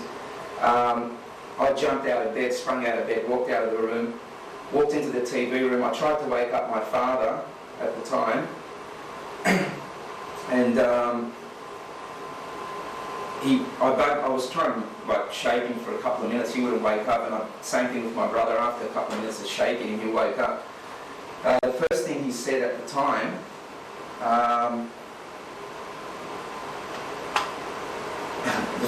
as soon as he woke up, the first thing he said it in Lebanese too, which sounds a bit different than when he said it in English, but he said that he felt switched off, which if you say it in Lebanese, it's like more prominent how he said it, like you don't say things like that. And he said that he felt like he'd been switched off and was like lost, he didn't know where he was basically. As he got his bearings, we started talking, and I asked him how long he thought it had been since I went to my bedroom, and he said probably 15 minutes, which is approximately the time that I thought. But as we spoke, we realised that the TV was just a blur. There was nothing, no show playing, no picture, just a blur. And 2.5 hours had gone by. Looked at the time, 2.5 hours had gone by, and I got no explanation for it. I don't remember being taken on a craft. I don't remember anything as far as after the thing being inserted in my head. I just don't remember anything at all. I spoke to my brother for a little while. I went to the fridge, got a glass of water, walked back into the bedroom, put the glass down on the bedside chest and got back in the bed, and I just fell asleep. Didn't even think about what happened to me. I mean, you have a dream, you have a dream, or you have something you think about, and you toss and turn, you keep thinking about this thing, and it's not pretty easy to go to sleep after something like this happened to you. For some reason, I just fell asleep, and I had a good sleep. Got up in the morning, I noticed the glass of water was still there, so to me it confirmed that something did happen the night before. I mean, that was my way of confirming it. Anyway, I went in the shower, I had a shower. I was drying off, and as I was drying off my leg, I felt like a burning sensation on my leg, on my shin. And I had a look, and it was like as if somebody had put a lit cigarette and let it burn for a couple of minutes. It was red raw, a deep indentation, circular. I connected it straight away to the night before. I knew that it had something to do with the night before. 6 hours later, okay. This was sent to me from Melbourne by a woman who, so this is probably the first picture sent to me that resembled what I saw. And to me, this lady heard about my experience, didn't get a complete description of what I saw, and sent me this, and I was pretty impressed because this is exactly pretty similar to what I saw. But the guy I saw wasn't on steroids, he wasn't that muscly. But this is another painting somebody had seen and sent it to me. You can see the similarities. I mean, there's different types obviously, but there seems to be the greys and these guys remain adapted. This is a scoop mark. See a better picture, I think. Okay, I've got 4 of them now. There's one there, one here, one on the back of my calf. That's what they basically look like. The 4 of them, every scoop mark we've looked at looks identical to that. There's like 3 deeper indentations as if they've scooped it out or something. I know a lady, Kathy, who has actually got 3 marks on her forehead. You might have seen that on The Extraordinary or the UFO Files. She's in that also. Hopkins book, you can see consistencies. This is from America, so I mean, it's not like different countries have different scoop marks. Everybody seems, all abductees seem to have consistencies in scoop marks, the type of scoop mark you have. There's obviously different types.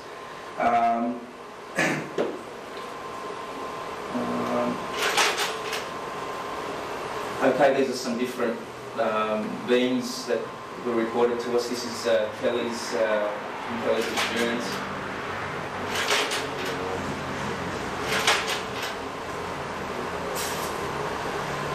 When I first started dealing with my experience, this is after I noticed there was a mark on my shin, and like I'm thinking what's going on and trying to start questioning things. That same day, 6 hours after I discovered this mark on my leg, I went and picked up my fiancée from work. And as we're driving back, I said to her, look, something happened to me last night, I've got to talk to somebody about this.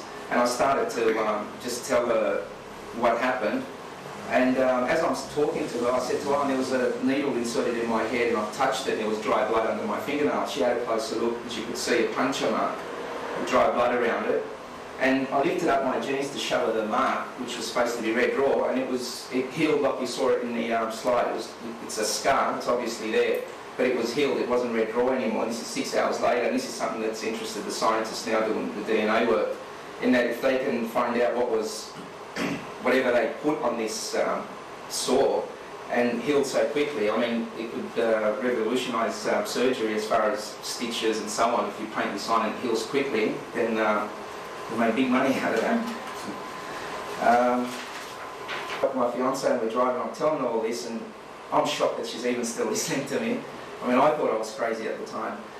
But as we're driving, we notice in a bus shelter an advertisement, and it had a picture of this being, and it said they're coming, and then the next advertisement said they're here, something like that. And I looked at it, I was driving behind a bus at the time, and I looked at this thing and I just stopped in the middle of the road. I just hit the brakes and stopped, and she looked at it and she said, this is exactly what you've just described to me. And I didn't know what it was about. I didn't know what that advertisement was about at all. After a couple of days, made a few phone calls. I discovered that it was for the book Communion. It was Whitley Strobel was coming out to talk about this. So I wasn't aware of Whitley's case before my experience. My fiancée was a bit concerned, and she asked me to go and see a doctor, and I went to my family doctor. She had been my family doctor for 10 years. I couldn't believe it. I walked in there. I mean, when you know someone for 10 years, you know if they tell you stories, you know what they're like. I walked in there and I said, oh, can you have a look at this mark on my head, and showed her the one on my shin, and she just shrugged her shoulders and said, what do you want me to do? And I said, do you know what could have caused it? She said, no, what happened? I said, do you really want to know? And I obviously stupid enough to tell her. I told her exactly what had happened. I didn't try and change the story anyway to make it sort of more believable. I just told her what happened. She broke out in hysterical laughter, and I mean, people waiting in the waiting room heard this, and it was just, I couldn't believe it. And my comment to her at the time was, if you think I'm crazy, send me to a psychiatrist or psychologist or whatever, but don't sit there and laugh at me.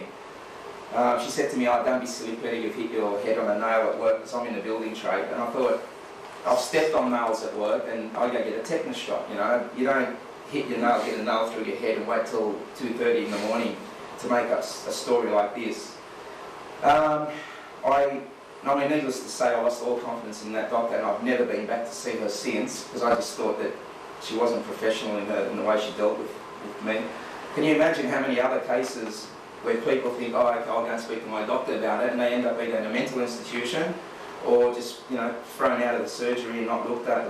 No one cares really, because I suppose it's everyone wants their credibility, and the way to be credible is somebody suggests a UFO experience to you, you tell them you don't believe, and you're credible. Anyway, after many months of searching for help within UFO groups, I realised the need for a support group for people like myself. I wrote a number of letters to different professionals, hoping that one might reply. To my surprise, 12 wrote back, which was at the time was pretty good actually, because you couldn't talk to anybody. I'd telephone psychologists and psychiatrists, and as soon as I mentioned to them beams, I wouldn't even say alien or anything, just beams in the room, they'd hang up. It was frustrating trying to get somebody to talk to you. Okay, yeah, so we got 12 replies, and we held the meeting, and 12 professionals turned up. There was a doctor, two hypnotherapists, a psychologist, a physicist, and a counsellor, and a couple of others. So with the help of these professionals, in April 1993 we founded the UFO Experience Support Association. UFOSA is a non-profit voluntary organisation, and we're basically dedicated to helping UFO experiencers to cope with and understand the encounters. We find that the most common factor among abductees is they all believe when they first have this experience, they don't know other people have had it, they think they're the only ones who are experiencing this. They think that they're crazy, they question their sanity and so on. But when they realise that they're not alone, that they're not the only ones having this experience, I think you feel a lot more comfortable that there are people like yourself experiencing similar things that you can speak to, and I think that helps a lot more than any professional could. I've had a lot of contact with abductees in Australia and around the world, and as you can see, like, you get a lot of letters and a lot of pictures that people draw, and I mean, if you're hoaxing something, you wouldn't put that much effort and time into it, and I find that a lot of abductees don't even want to put pen to paper, they just can't do it. It's pretty difficult to sit down and write something that you're sort of pretty concerned about.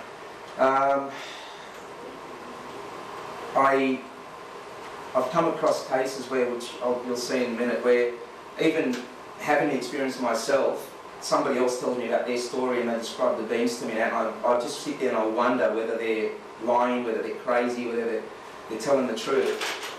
But then you get something like this sent to you, and you could laugh basically. I mean, people see this at the end of their bed or standing next to them, and you wonder whether it's just their description of it is a bit different, I suppose, or they didn't look properly. But this woman swears that this, whatever you want to call it, was wearing a mask of an alien. It was actually a mask. And then I get this from Bob Hopkins in America, where one of the people he was working with had sent this to him, and it makes you wonder that, you know, it's not the only one. The previous one that I've sort of had sent to me, there are other things. People from all around the world are sending things that are pretty similar. So if you hear a story and it doesn't fit in with, you know, the norm, or what you want to call the norm, I wouldn't brush it aside, because you'll find that, just put it on file, because you'll find in the future you'll get another.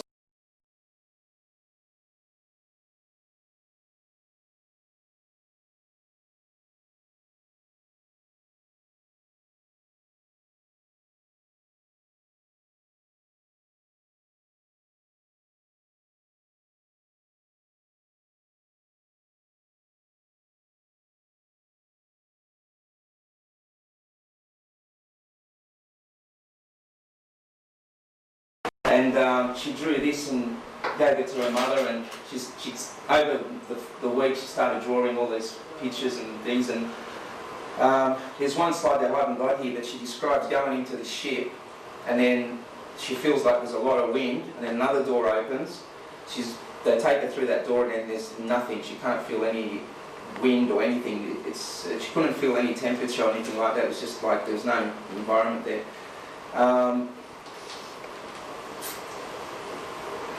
The good thing about this was, as I said, the mother had never discussed UFOs with the daughter. The mother has had her own experiences which are documented, but she's never ever sort of gone public or spoken about it. The daughter had never heard her talk about this. So it fits a pattern where a family is involved and the children are also being abducted or having some sort of experience. Okay, walk back a bit. Alright.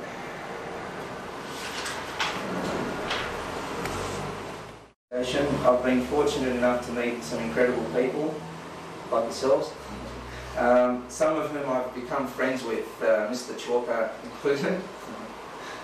Actually, that's the thing I should comment on. In the beginning, I really steered away from Bill because a lot of this group I was involved with, which I won't name, used to really hammer into Bill and tell me not to speak to him, and I shouldn't share my experience with him because Bill he hides the information, he doesn't share it with the public, his CIA and all this. And I kept away from him, and it took me probably a year and a half before I even said hello to Bill and started speaking to him. And I used to avoid Bill like the plague when I'd sell raffles or anything. I wouldn't go near him. It was just, He's bad, man. But then when I spoke to him, I realised, like Bill's pretty credible. He's respected around the world, and he set a high standard, such a high standard that these people couldn't really compete, or he basically, I think Bill did the proper method of research, and they just couldn't follow that. They didn't want to. I think it was easier for them to call everything a UFO before they even researched it. But anyway, after I got to know Bill, I realised that you don't judge people by what somebody else tells you. Just wait till you speak to them and then make your own decisions, especially in the UFO field. In 1996, Professor John Mack of Harvard Medical School visited Australia. During his visit, I organised a workshop with professionals and abductees. And Professor Mack, after the meeting, we went back to my place and had a talk, and it was after a couple of hours of going through paperwork and having a chat, he asked me if I'd be the Australian representative for PEER, which is Program for Extraordinary Experience Research, based at Harvard. All I've been doing basically is just sending references to him, and he does the same if people send letters to him. I remember writing a letter to Bud Hopkins in 1993, I think, late 1993. It took a year and a half to come back to me, and all it said was, I'd advise you speak to a local researcher, Mr. Bill Chalker. So a year and a half I could have saved just by picking up the phone and calling Bill. But that just goes to show how busy people like Bud Hopkins are, and how many people are having this experience worldwide. Okay. The focus for today's presentation occurred on Thursday, the 23rd of July, 1992. At the time, I was suffering from head injuries due to an assault by 3 men on a job site in May 1992. I believe it was horrific injuries, massive head injuries I had. Due to the injuries I sustained, I was prescribed medications such as Panadine Forte, Voltaren and Prozac, of which I consumed 1 tablet only. I read some information about Prozac which I did not like, so I've actually still got the bottle with only 1 tablet missing. During that period, due to the head injuries and concussion which I received, I would vomit a number of times a day. My short-term memory also suffered to an extent. On the morning of July 23rd, I had driven my wife to the railway station. On the way, I had to pull over probably 8 to 10 times and violently ill. I came back home from dropping her off at the station. I got back into bed about 7:10, I'd say. I was wearing a tracksuit pants and a sloppy Joe. I had a shower the night before. I went to bed. I fell asleep. I got up in the morning, as I said, drove to the station, came back home. I went straight back to bed. I was so ill. About 7:30 in the morning, I sat bolt upright in bed. I actually felt something jump on the bed, or like I thought at the time it was a cat. It was just really light, something jumped on the bed, and I sat bolt upright.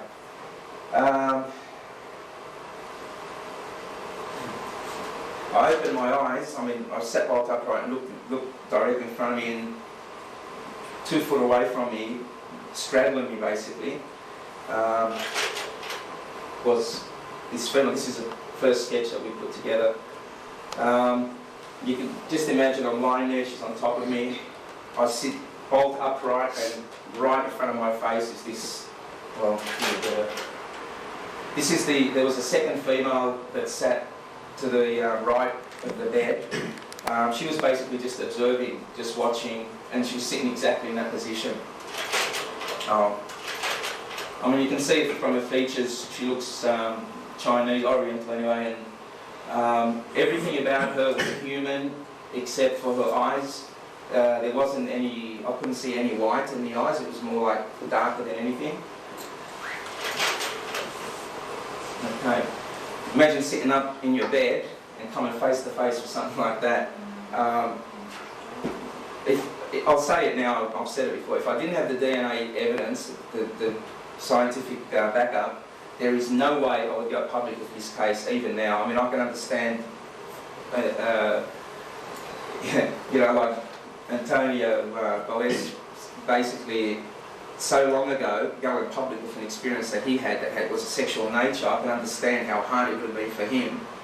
Here I am, year 2000, and everybody, UFO research has come a long way since his experience, and I still find it very, very difficult to talk about this. But anyway, as you can see, she's an attractive woman. The only thing about this is that the hair isn't right in this. The hair should be sort of flicked back more, like a Farrah Fawcett style, but too extreme. Her eyes, she was a very attractive looking woman. I'd pick her out if there was a million people, I'd pick her out in a split second. She had large eyes. Her face was a little bit longer than normal. She had huge eyes. Her eyes were like 2 to 3 times bigger than a human's eyes. And once again, there was hardly any white in the eyes. It was just a lot of dark colour to it. It was like it was all full of colour. Okay. I sat bolt upright. I would have been, I'd say 3 foot away, 2 to 3 foot away from her. She grabbed me with both hands, cradled the back of my head, and pulled me towards her breast. I sort of pushed back. I put both my hands against her and pushed back. She pulled me towards her again. I pushed back the second time. The third time she just used super strength, and she was like, just brought me straight into and buried my face into her breast. Terrible. Well, when you're feeling so sick and you've got head injuries and you're not with it, the last thing on your mind is sex, let me tell you. And then at the same time, I was on medication, and people can say, well, you were hallucinating, and that's where the hair comes into play and changes everything. But yeah, even I would have thought if I didn't have the hair, I might have thought that, I might have been hallucinating. Anyway, she buried my face in her breast, and I'm claustrophobic at the best of times, and I just couldn't push away from it anymore. She just held me there. She was using super strength, basically. The only thing I could do was I took a bite and bit a little bit of a nipple. She didn't scream, she didn't react in any way that there was any pain, there was no blood. There was no reaction from her whatsoever, except she looked over at the Asian female that was sitting on the right side, or out to my right, and she communicated with her telepathically, and I picked on that. It was just things like, he's done this wrong, this isn't the way it's done. I screwed up, basically. And when I bit on a nipple, I swallowed this thing and it got stuck in my throat. It was only like the tip of a match head, say. And it got stuck in my throat. I started coughing, I look up and they've gone. There's no one there. I'm on top of the bed. When I went to sleep, I was under the sheets, and now when they disappeared, I look and I can see my legs now, so I'm on top of the sheets, still dressed, still in my tracksuit pants and top. I had a coughing fit, and this thing was stuck in my throat. I went into the kitchen, had a drink of water, had some bread, tried to wash it down. I couldn't wash it down. This thing was stuck in my throat for 3 days, and I'll skip a little bit here.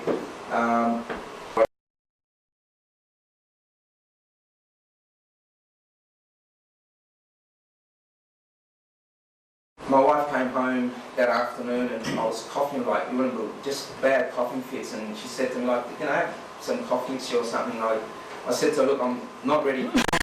I felt guilty in a way, like as if I had an affair, I played up on her or something, but I said to her, look, I'm not ready to talk about this now, but when I am, and I mention to you the coughing fit and what the experience I tell you, just, connect the two, and she was okay.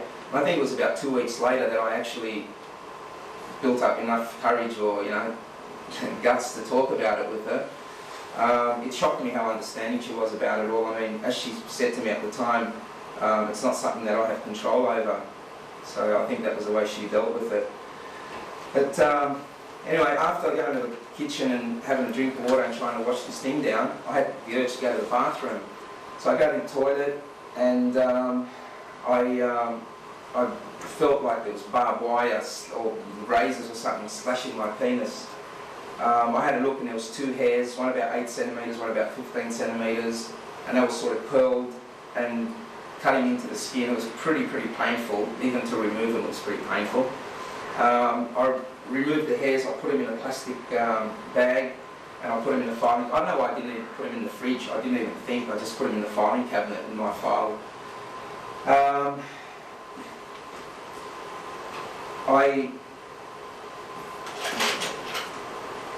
That's the OS case. Okay. Just to give you an idea of leading to this hair sample, I received a hair sample, but and in 1996 I gave it to a group in Melbourne and they tested it, and they were telling me, all these exotic explanations for it, how exciting it was, and 3 years later I was still asking for information, and only last year, I think it was, I received an email from this group, and it was like something like, the hair sample that you sent us was interesting. We had a look at it. We visited the site where it came from, and there was a number of other samples, and then we lost tracks.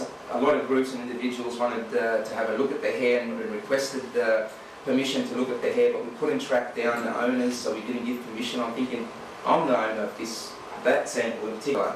You could easily contact me, but it just sort of, to me, it looked like they were hiding whatever information they got, and they weren't even going to give me back the sample, which I hadn't got back. So I was a little bit hesitant about any other sample and who I'd hand it over to. I mean, this is supposed to be one of the best groups doing this sort of work, and I wasn't happy at all with the outcome. So I mean, here I am speaking publicly about my experiences, and I have an experience that I just described to you, which I didn't want to discuss publicly, simply because I had nothing to back me up. And it just, if you look at it, you stand back and listen to this, you think, oh, this is probably nothing but a sexual fantasy. But being lucky enough to have the hair, I suppose, and the experience happened in 1992, late 98, I think, mid-98, was it, Bill? Mid-98 that you asked me for? Yeah. Late 1998, well actually in 1996 I was speaking to a television crew and Bill was present, and I think that was the first time Bill heard me talk about it. I had mentioned it to close friends like weeks after it happened, after I spoke to my wife about it, and we actually had a meeting in 1993 with the professionals, and that was the first meeting that we had, and I actually discussed this case because I thought if somebody went to them and spoke to them about a case with a sexual nature, I didn't want them to think that they're crazy or that it's a sexual fantasy thing. I basically just said to them, dissect this case, you can use me as a guinea pig, whatever you want, but learn from this and, we'll all benefit. So there was documentation by certain people, one of them being a doctor, who made notes at the time of what I said.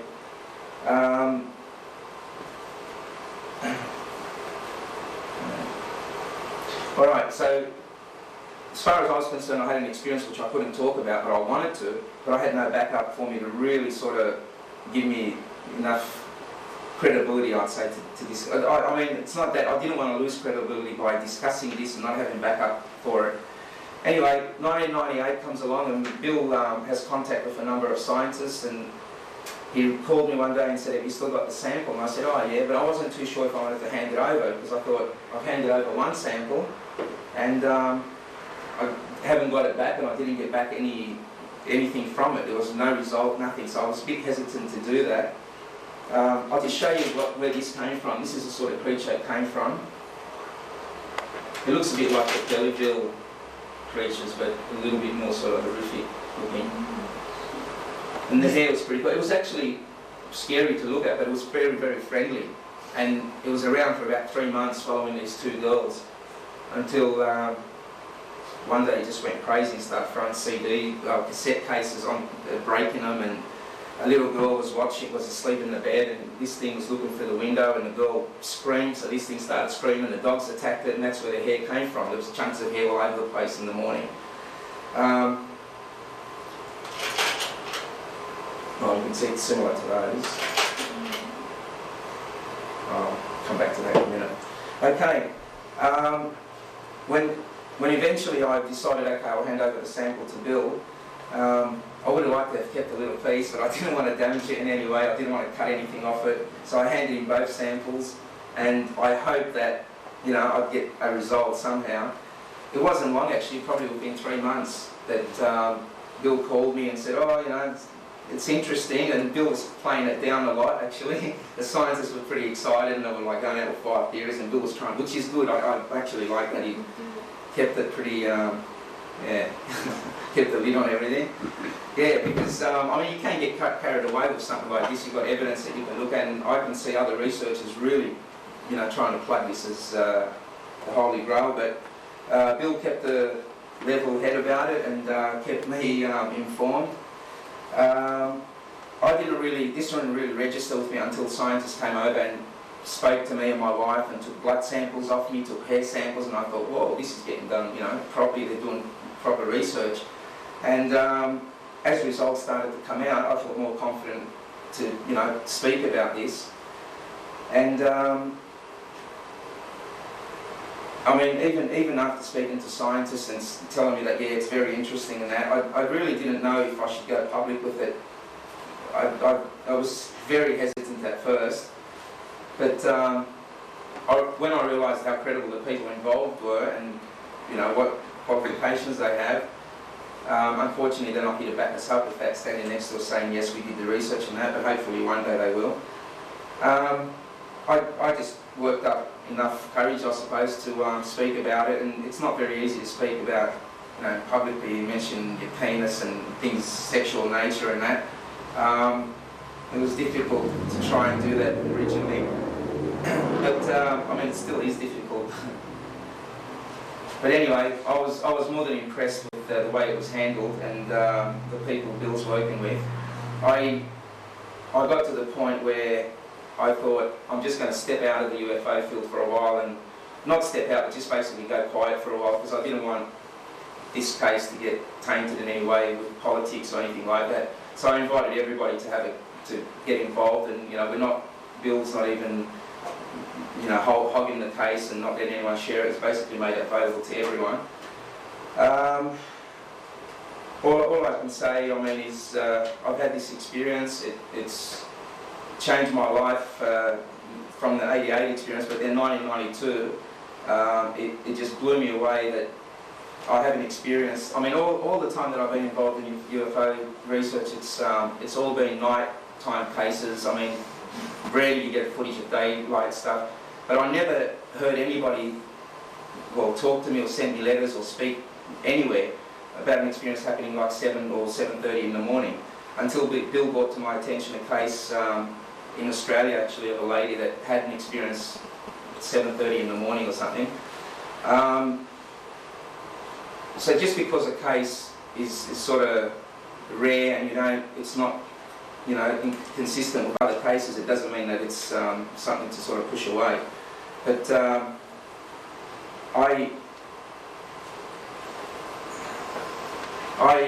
I've got to say, from my point of view, I'm so glad that credible scientists are doing the work on this.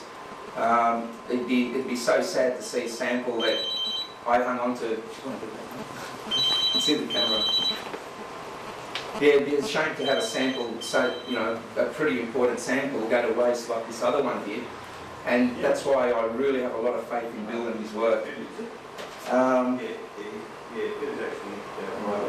Findings and that, and I haven't said anything about scientific findings because I don't know much about DNA and science and science of it all. But I know one thing, there's a group of credible people working on this, and if anybody, anybody has any samples, I'd send them to Mr. Bill Chalker.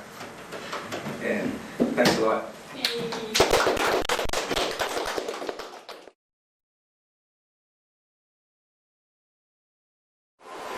My talk tonight is going to be called Formally Paranormal Aspects of the UFO Phenomena 1975 to 1999. Quite a mouthful, but what I'm going to try and do is break it into a number of sections to make it easier for us. Well, let me start with a very bold statement that Australian researchers, amongst others in the world, have really failed to come to grips with the link between the UFO phenomena and the paranormal. And I'm going to try and elaborate on that so that by the end of the evening, after we've had a bit of discussion about this topic, you can see whether you may or may not agree with that statement. Now, because I'm looking back over a bit of perspective, as far back as 1980, there was a California researcher called Anne Druffel, who's just had a book recently out, effectively telling you how to ward off or deal with UFO abductions. So if you see that around in the shops, well worth a read. But 20 years ago, she noticed that many of her UFO colleagues were actually ignoring the psychic or paranormal aspects of UFO reports. They just didn't want to know about it at all. And a few years later, an American folklorist called Eddie Bullen, who probably is one of the world's leading researchers on many aspects of the abduction phenomena, when he was discussing his findings in a mammoth 300-case study presentation that he did, he actually reminded us, for those that knew in the first place, that paranormal elements had really been dismissed through the 50s, 1950s, 1960s, and even into the 1970s. No one wanted to associate the two things together. They were just not interested in trying to see if there were any links between the two topics. Switching over to the other side of the Atlantic, how many people have come across British author and researcher Jenny Randall's work? Show of hands? Great, it's not mentioning Jenny quite a few times. We run a mutual fan club, Jenny and I. I mentioned her when I talk, she mentioned me when she talks, so we've got a good deal going between us. The fact is that about 5 or 6 years ago, in a number of her works, and I think now she's written about 40 books, she actually accused, and I use the word accused, researchers in the USA of running a mile from paranormal aspects, and added that they actually seemed terrified to associate the two topics together. She didn't really comment about why or what she thought about it, but just the fact that that was her observations in the lectures that she'd given in the US. There was paranormal on one side, UFO research on the other, and the two didn't really meet terribly much at all.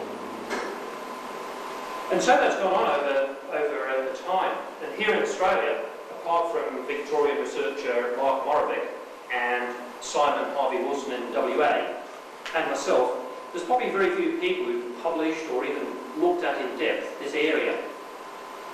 And what I'm going to do tonight is briefly, for the first period, review what a few of the global researchers have said about this link or not said about this link.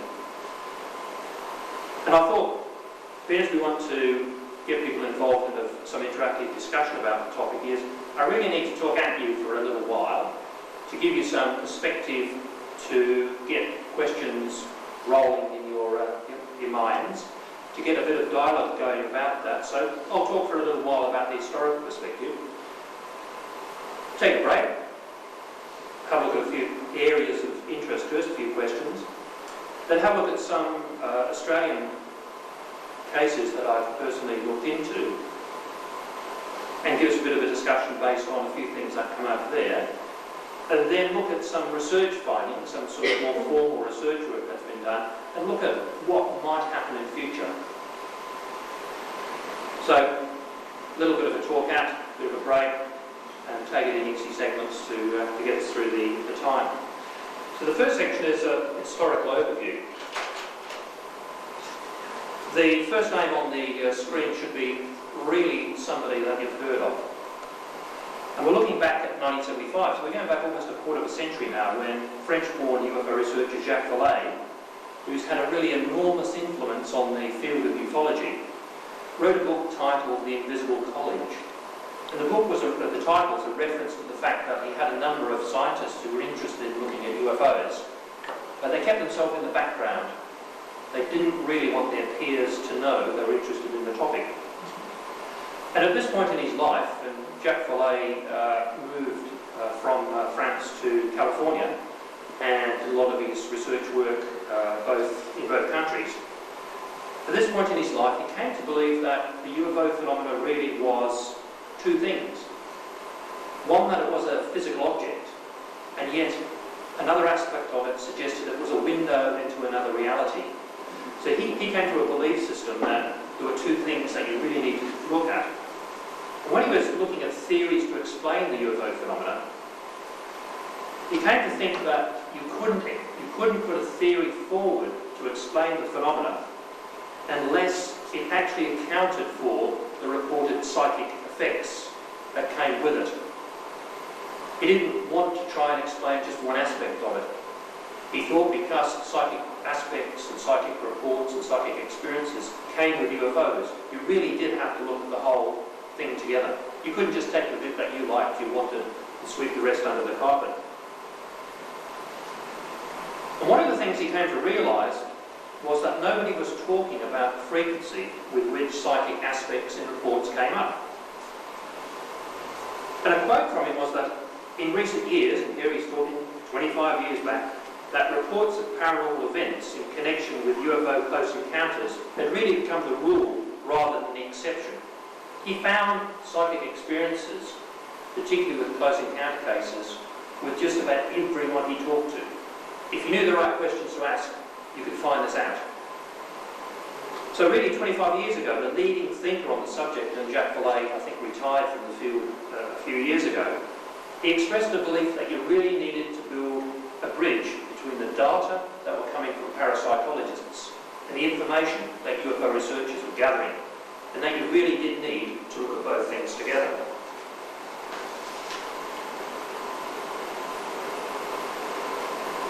A couple of years later, for those of you who have been interested in the UFO phenomena for many years, and some people in the room are a little bit too young for this, I suspect, because we're talking 1977, there was an organisation in America driven by two people, Coral and Jim Lorenzen. And for those who haven't heard of Coral and Jim Lorenzen, they were driving the US-based Aerial Phenomena Research Organisation, APRO. And by 1977, after 20 years interest in the topic, they gathered enough information to publish a book about the abduction phenomena, titled, unsurprisingly, Abducted. And one of the consultants who did a lot of work for APRO was a chap called Dr. Leo Sprinkle, a psychologist. And he conducted research into a number of the relatively famous cases in the late 70s, early 80s. And he had a little bit to say about the psychic aspects of the subject.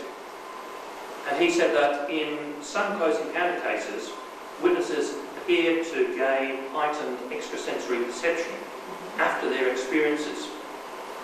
Someone else who took up the same interest around about the same time was Dr. James Carter, who was a professor of engineering, but the director of research for APRO. And at a conference in 1977 in Chicago, he was bold enough to ask people there if other investigators ran across cases where they had psychic abilities being raised or talked about during abduction research. His answer was quite surprising, because when he talked to some of his colleagues, they said that although they hadn't published on this topic, of course they came across it. But what had it to do with UFOs? UFOs being extraterrestrial spacecraft. What had psychic experiences got to do with it? So, no, we don't talk or publish about it, but yes, we do come across it. This went on for quite some time, because one of the next speakers who took up the topic or area of psychic experiences to do with the phenomena was J. Allen Hynek, and he was popular. unfortunately the late Professor Hynek. But his view was that as an astronomer, he was really a hard scientist, but after looking at the data, particularly the American experience, he felt that what we call parapsychology, or the parapsychology things that were seen in the UFO phenomena, were really somebody else's super technology. He thought there was nothing wrong with putting forward the view that if someone else was extremely advanced beyond us, then what to us appeared to be magic, to an advanced technology might be just everyday bread and butter. And he mentioned this as way back as 1978, I think it was. And no one wanted to know. So he was a person who'd been an Air Force consultant, US Air Force, since the, I think, mid-50s. And he was putting forward a point of view that, yes, you do come across these things. Maybe it was explainable in terms of somebody's technology. And no one wanted to know about the topic at that stage either. So some of the early days crept by. And it wasn't really until 1980, I think it was, where a chap called D. Scott Rogo came into the picture. He was actually an American parapsychologist. He had no interest in UFOs to start with. One of his leading interests was poltergeist phenomena, and he had a few books published on that particular topic. But then he decided to take a look at the UFO subject, and particularly the abduction phenomena took his interest. And we're talking 1979-80. We still haven't got terribly many people who were researching into abductions at this time. I doubt if anyone in Australia had ever heard of an Australian abduction case in this era. And we're talking 20 years ago. But one thing he pointed out was that in his work in talking to abduction experiences was that the individuals did not appear to be chosen at random. His observation, after a period of time, is that people who came forward with abduction accounts were most likely to be people who either had a long history of possessing psychic abilities, or they developed psychic abilities as a result of their abduction experience. And a quote I like is, he put it very, very bluntly by saying that being especially psychic made one UFO abduction prone. I think he said that at the time tongue-in-cheek, but as we'll see as we go through some of the material, it was fairly spot on. And that's an interesting observation for so long ago, that if you're particularly psychic, it makes you abduction prone. And why should that be? And one of the cases which contributed to his interest in statements along these lines was centred around a number of women who lived in a place called the Tujunga Canyon. Again, if you see a book around called the Tujunga Canyon Contacts, well worth getting. It's a very, very in-depth exploration of the experiences of, I think, 3 or 4 women living in the same household who all had quite intense and in-depth abduction experiences. And again, after they'd spent some time talking to the women involved here, they wrote in their book that many persons who have such experiences find themselves at the centre of psychic and UFO activity. And from their perspective, it seemed to stay with the individual. It didn't fade with time. They followed up some of these people later on. They were still experiencing the same sort of activity. And after their initial encounters, such famous abductees as Betty Hill, Charles Hickson, and a host of other people have continued to have psychic and even poltergeist visitations following their experience. And probably what's interesting to note is that here we have a parapsychologist becoming interested in UFOs, making these observations, and the UFO researchers themselves being relatively quiet about what they knew was occurring. Research was not only going on in the US, it was also going on the other side of the Atlantic, where 2 people, Jenny Randles and Peter Warrington, were busy investigating and documenting English UFO cases. And the first work that came out, or first serious work I suspect that came out of England, with a statistical and analytical review of UFO cases, was a book called UFO's British Viewpoint. And in it, surprisingly, they did not just look at UFO cases. They found 4 areas where UFOs and psychic phenomena overlapped. They pointed out that there were quite some parallels between reports of ghosts with some close encounter type 3 and close encounter type 5 cases. 3 being a close encounter where there's alien entities seen, close encounter type 5, an abduction account. They also found UFO cases where poltergeist phenomena occurred. They found instances where witnesses just simply knew there was a UFO there. They may be indoors and go out and see something. They may be outdoors and be forced to look up. But they just knew that something was around. And that's a sort of intuitive sense of presence one gets in many paranormal encounters, where you just know there's something there. The hair on the back of your head stands up. You get a tingling sensation. You just know that something unusual is going on. And they found some interesting cases in Britain where that was occurring. They found episodes where there was telekinesis, objects moving by themselves. And what their work indicated that psychic abilities of some people overlap with UFO sightings. Not just any type of UFO sightings. Lights in the sky didn't have psychic experiences connected with them. It was always, in their findings, close encounter cases. We're still talking in England at this era, pre-abduction accounts. There weren't many in the UK at this stage. So we're talking about the classic daylight, metallic disc, lands, broad daylight, alien entity gets out. Those kind of cases were producing psychic after effects. And they came to think that certain individuals might have an ability to mentally manipulate energy, and actually that the UFO phenomena was a creation from human minds. This is some of their early thinking. If we move back at this stage to the US, 2 people called the Gansbergs, I haven't got their first names, published a book which was probably the first work to have a look at abduction accounts in depth. They interviewed 9 people, and only 9 people, and came up with a book-length treatment exploring not only the sort of things that they were encountering, but their lifestyles before and after, effects which had happened to them. And one of the main findings that they had was that they were coming across a large number of people, abduction experiences, who became psychic or psychically aware only following their encounters.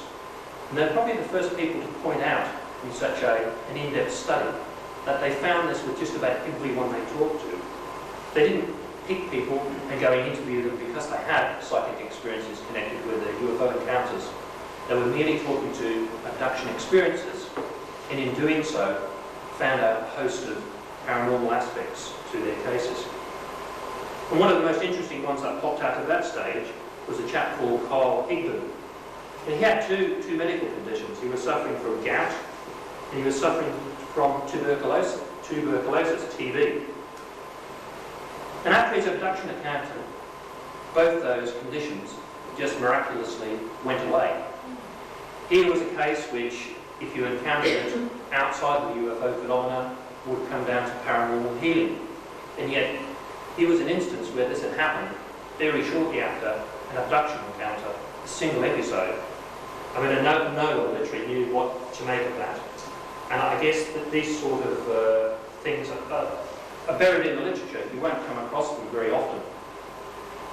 And finally in this era, we come to a chap called Ray Fowler. Now, Ray Fowler's produced about 5 books on one family in America, the Andreessen family. People come across Betty Andreessen? Yeah.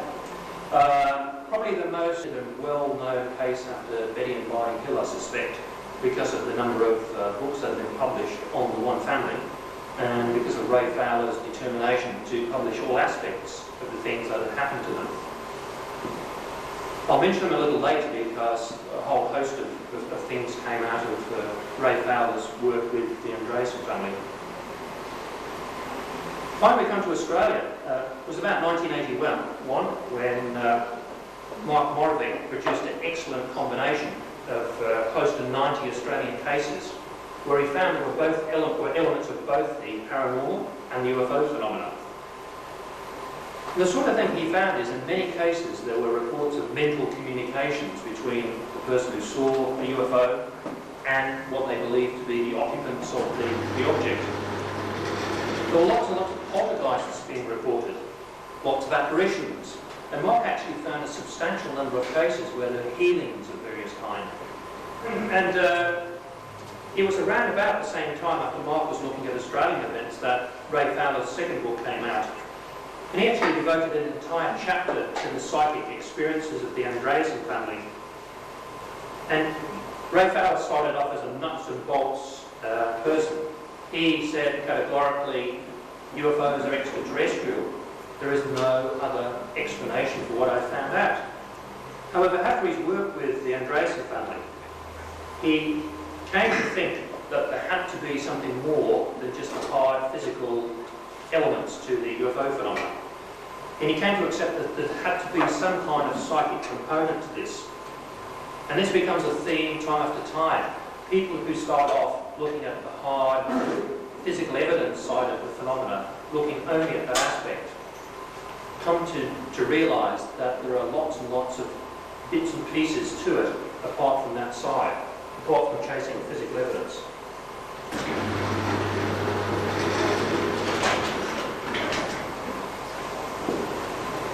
Again, looking at England, there was a chap called Hilary Evans, and Hilary Evans has published a number of books, fairly esoteric. Titles of his books are likely to be things like Altered States of Consciousness. What has this got to do with the UFO phenomena? Titles like that. But again, Hilary Evans came to the topic of UFOs also being a council member of the English Society for Psychical Research. And in a wide-ranging investigation into the UFO phenomena, he noted that you couldn't get away from the fact that UFO reports and UFO occupant reports involved psychic links. And he went on to say that, really, in his opinion, the psychic or parapsychological links were actually the centre part of the UFO phenomena. Not somewhere on the fringe, not somewhere where people didn't talk about, or somewhere where you swept these sort of things under the rug, but actually central to the whole topic. And Evans came up with a whole list of things that he'd found in UFO reports. He found people who had premonitions that UFOs would be sighted and rush outside and have a look, and sure enough there'd be something there. He came across cases where people would report telepathic contact with UFO entities. And again, really here were prior to a lot of abduction cases. He was another person who came across lots and lots of poltergeist type incidents in his research. People who did automatic writing, apparitional manifestations, and again, lots and lots of people who reported healings involved with their UFO encounters. And a number of other people, Bernard Schwartz was a psychiatrist, one of the first psychiatrists who got interested into the topic. And instead of saying that he suspected that people who had UFO encounters were psychiatrically disturbed, he was one of the first health professionals who came back and said, no, I think there's a lot to this. And again, the psychic aspects and paranormal aspects are central to the UFO phenomena. They're not on the fringe. And he was another person who came to say that almost everyone he talked to who had a UFO close encounter also related UFO paranormal experiences. His book is absolutely riddled with accounts of poltergeists, automatic writing, healings, apparitional manifestations. And these are all people who are reporting mainstream, classic UFO close encounters. So we started to get more and more coming out, people in the, perhaps the academic literature, talking about these things. Eddie Bullard, who was, or still is, a folklorist by trade, interested in the UFO phenomena, who's had a look at lots and lots of abduction cases from all over the world, noted a number of after effects which occurred post-experiences. One of his subcategories that he talked about was that of the paranormal. And after saying that, his observation was, particularly in the States, that when you came across such paranormal phenomena, it was suppressed or ignored by hardcore science UFO researchers. But what he found looking at abductions, that too many people whose cases he looked at came across occurrences which really were in the field of parapsychology than ufology. And yet the same people were reporting abductions. So you had a group of people who'd say, yes, I have no parapsychology experiences, this is my abduction experience. Someone else would say, I've had an abduction experience with paranormal overtones. You couldn't tell them apart. And he said, you really did have to take notice that abduction cases with paranormal aspects didn't, and still don't, 30 years later, appear fundamentally different from cases where there are no paranormal events. And one of the questions he posed, which I would like us to chat about, is he felt, was there any deeper meaning than coincidence to the fact that these two things were happening to the same group of people? And he came across dozens of cases of apparitional visitations, bedroom intrusions, ghost stories, poltergeist phenomena, ESP, clairvoyance, precognition. And all these things are bread and butter to parapsychologists, but they're not to UFO researchers. Bullard was looking at about 300 cases. Jenny Randalls in the UK did another global survey of about 200 global abduction events. And after reviewing the evidence, she actually said that the very clear incidents of paranormal experiences in the lives of abductees would actually prove to be the key to the entire phenomenon. Again, not on the fringe, it was the key to the mystery. Pursue the topic and the link, and you'll find the answer to the UFO phenomenon. And the reason she said that was that the paranormal incidents happening seemed to be the only things that made these individuals different from anyone else. Around about this time, 10, 12 years ago, we have professional psychologists who were starting to use research methodology to look at this very topic.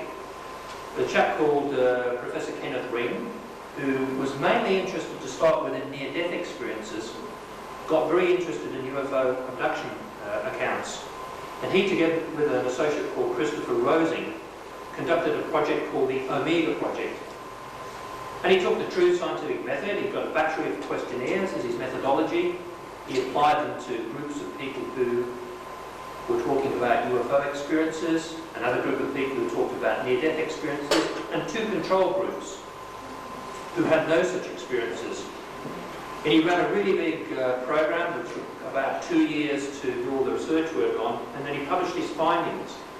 And one of the findings relative to our discussion tonight was that he found the UFO experiences group scored the highest on the reported incidents of childhood psychic experiences.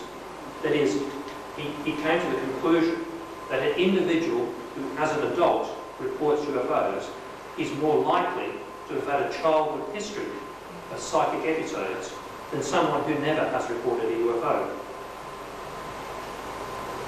I met Kenneth Ring when he was out in Australia giving a talk after his book came out, and it got me intrigued to talk to people in South Australia I'm based about their own experiences. And what surprised me, in the first 5 people that I talked to in detail about their abduction experiences, 4 people had quite extensive paranormal episodes following their abduction experiences. Indeed, 2 of those 5 featured poltergeist episodes.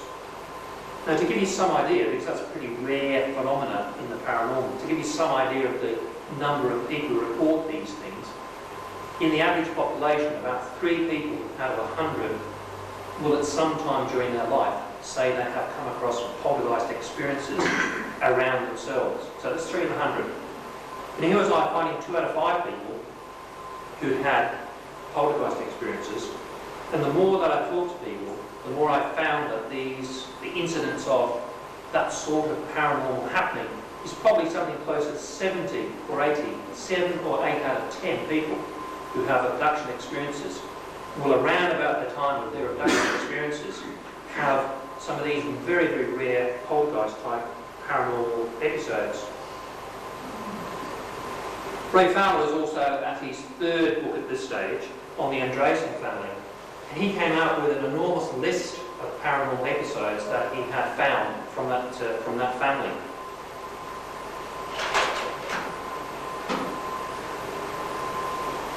What people realised at this stage was that it was UFO researchers that were talking and discussing this topic. And then it occurred to somebody to actually go and talk to the UFO experiences themselves and say, what about you doing some research in this area? And so an American lady, Carla Turner, decided to go out and research for herself, after a personal abduction experience, the sorts of things that other people were saying. And she went in and did a very, very in-depth collection of 8 people in the States, all female, and she found out that every single person in this particular study, and they weren't picked for this reason, picked for the fact that they had reported abduction experiences, every single person when questioned said that they had, in their own opinion, above average psychic episodes, above average psychic ability. And her view was that where this would derive from was some form of evolution of consciousness following their encounters.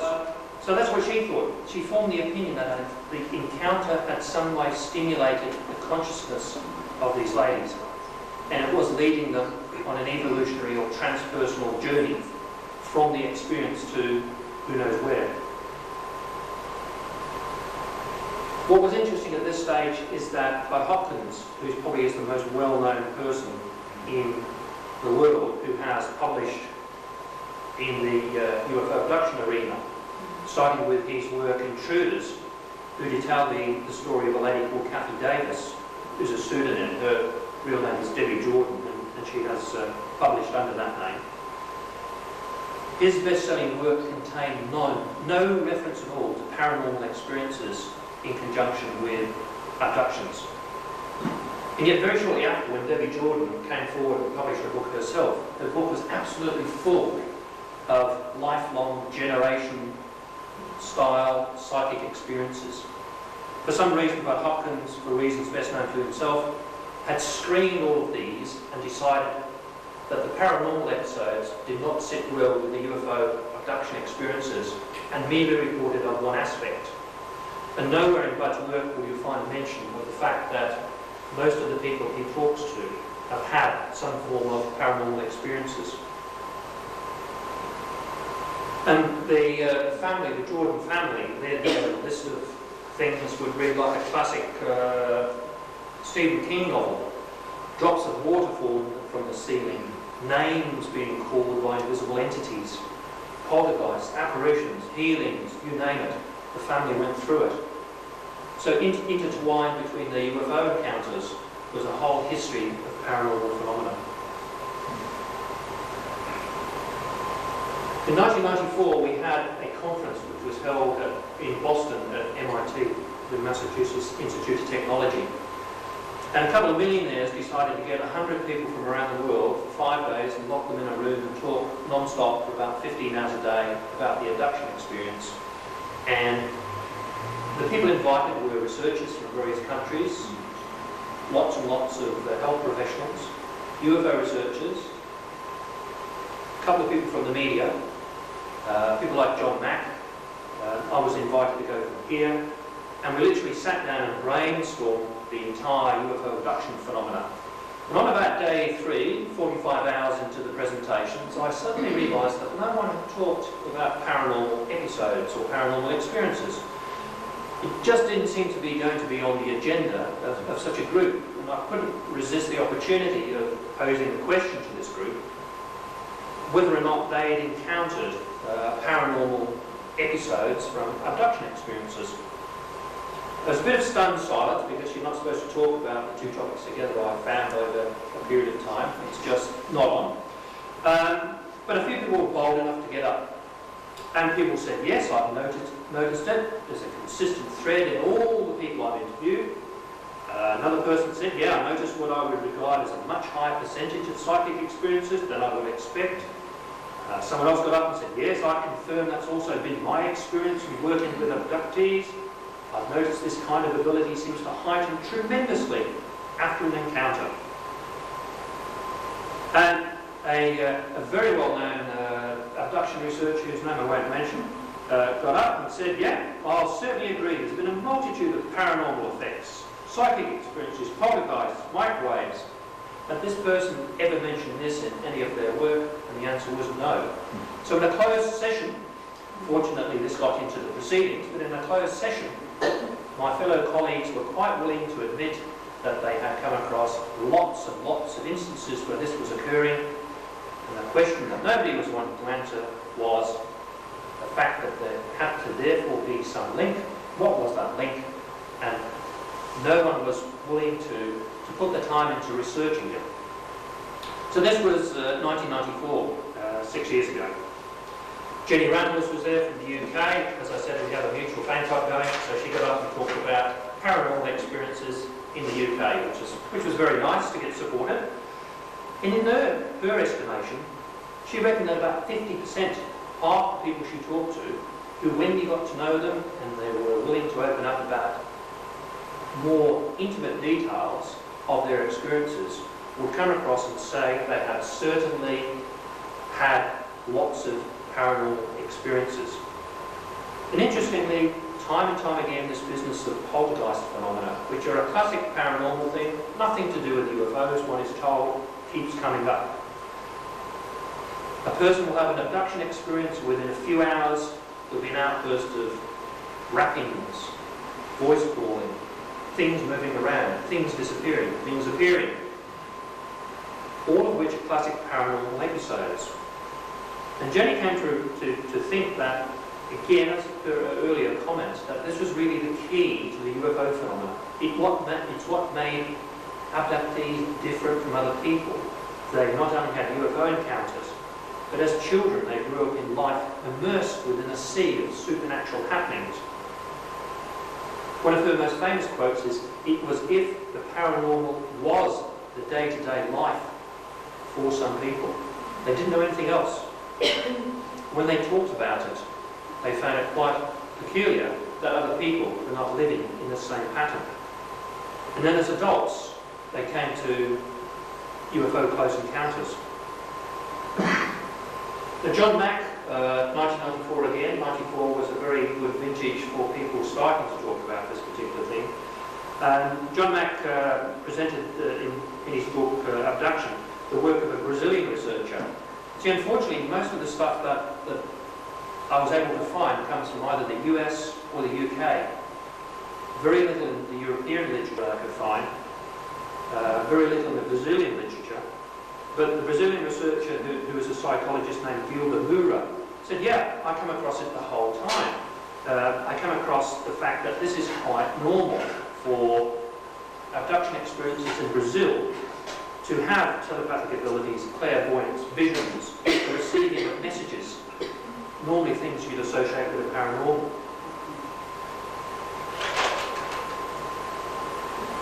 Has anyone heard of Alfred Budden? This will be a good test. He's an English researcher who's actually come up with the idea that close encounters are inherently linked to electromagnetic radiation, not coming from outside the Earth, but the sort that we pump out. He's written a couple of books now with the hypothesis that the close encounter experience is actually an event generated by the human mind, combined with natural and artificial electromagnetic energies. And his two books are just full of interviews with experiences from the UK. And one of his comments is that it's become almost a cliche to report that these people have got a history of psychic experiences. Same sort of thing we've talked about. Ray Fowler pops up again in 95 with his fourth book. If you want to sit down, I think his books now will be about from there to there. It'll probably take about 2 weeks to read them. Very detailed. And at that point on his fourth book, he said that he received 1,000 letters from readers of previous works. And of those that reported to him about abduction experiences, He didn't actually say a percentage, but just that many were confronted by the paraphysical nature of the UFO phenomenon. I did a bit more work in Australia and conducted a methodological survey, questionnaire survey of 54 people that I'd come across who had experiences in Australia. And one of the things buried amongst a range of questions, of maybe 80 questions, were three that are relevant to tonight. There were statements that people had to rate as whether or not they thought it applied to them. And one was, I feel I am more psychic than before the event.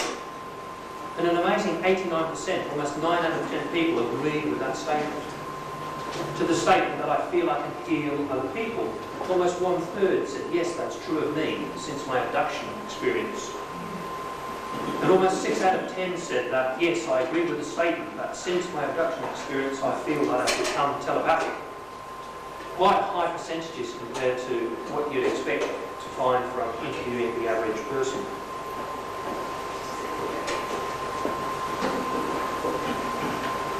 And finally, the most recent work I could find in the literature comes back to Mark Moravec, who lives down in Victoria.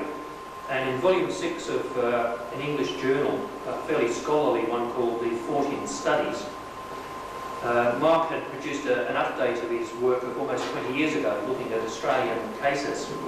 And he concluded by saying that he felt that the UFO phenomena, or the psychic or paranormal aspects of the UFO phenomena, are actually, in his opinion, an established part of the enduring UFO puzzle, that you couldn't separate the two. You had to look into both aspects of both the UFO phenomena and parapsychology.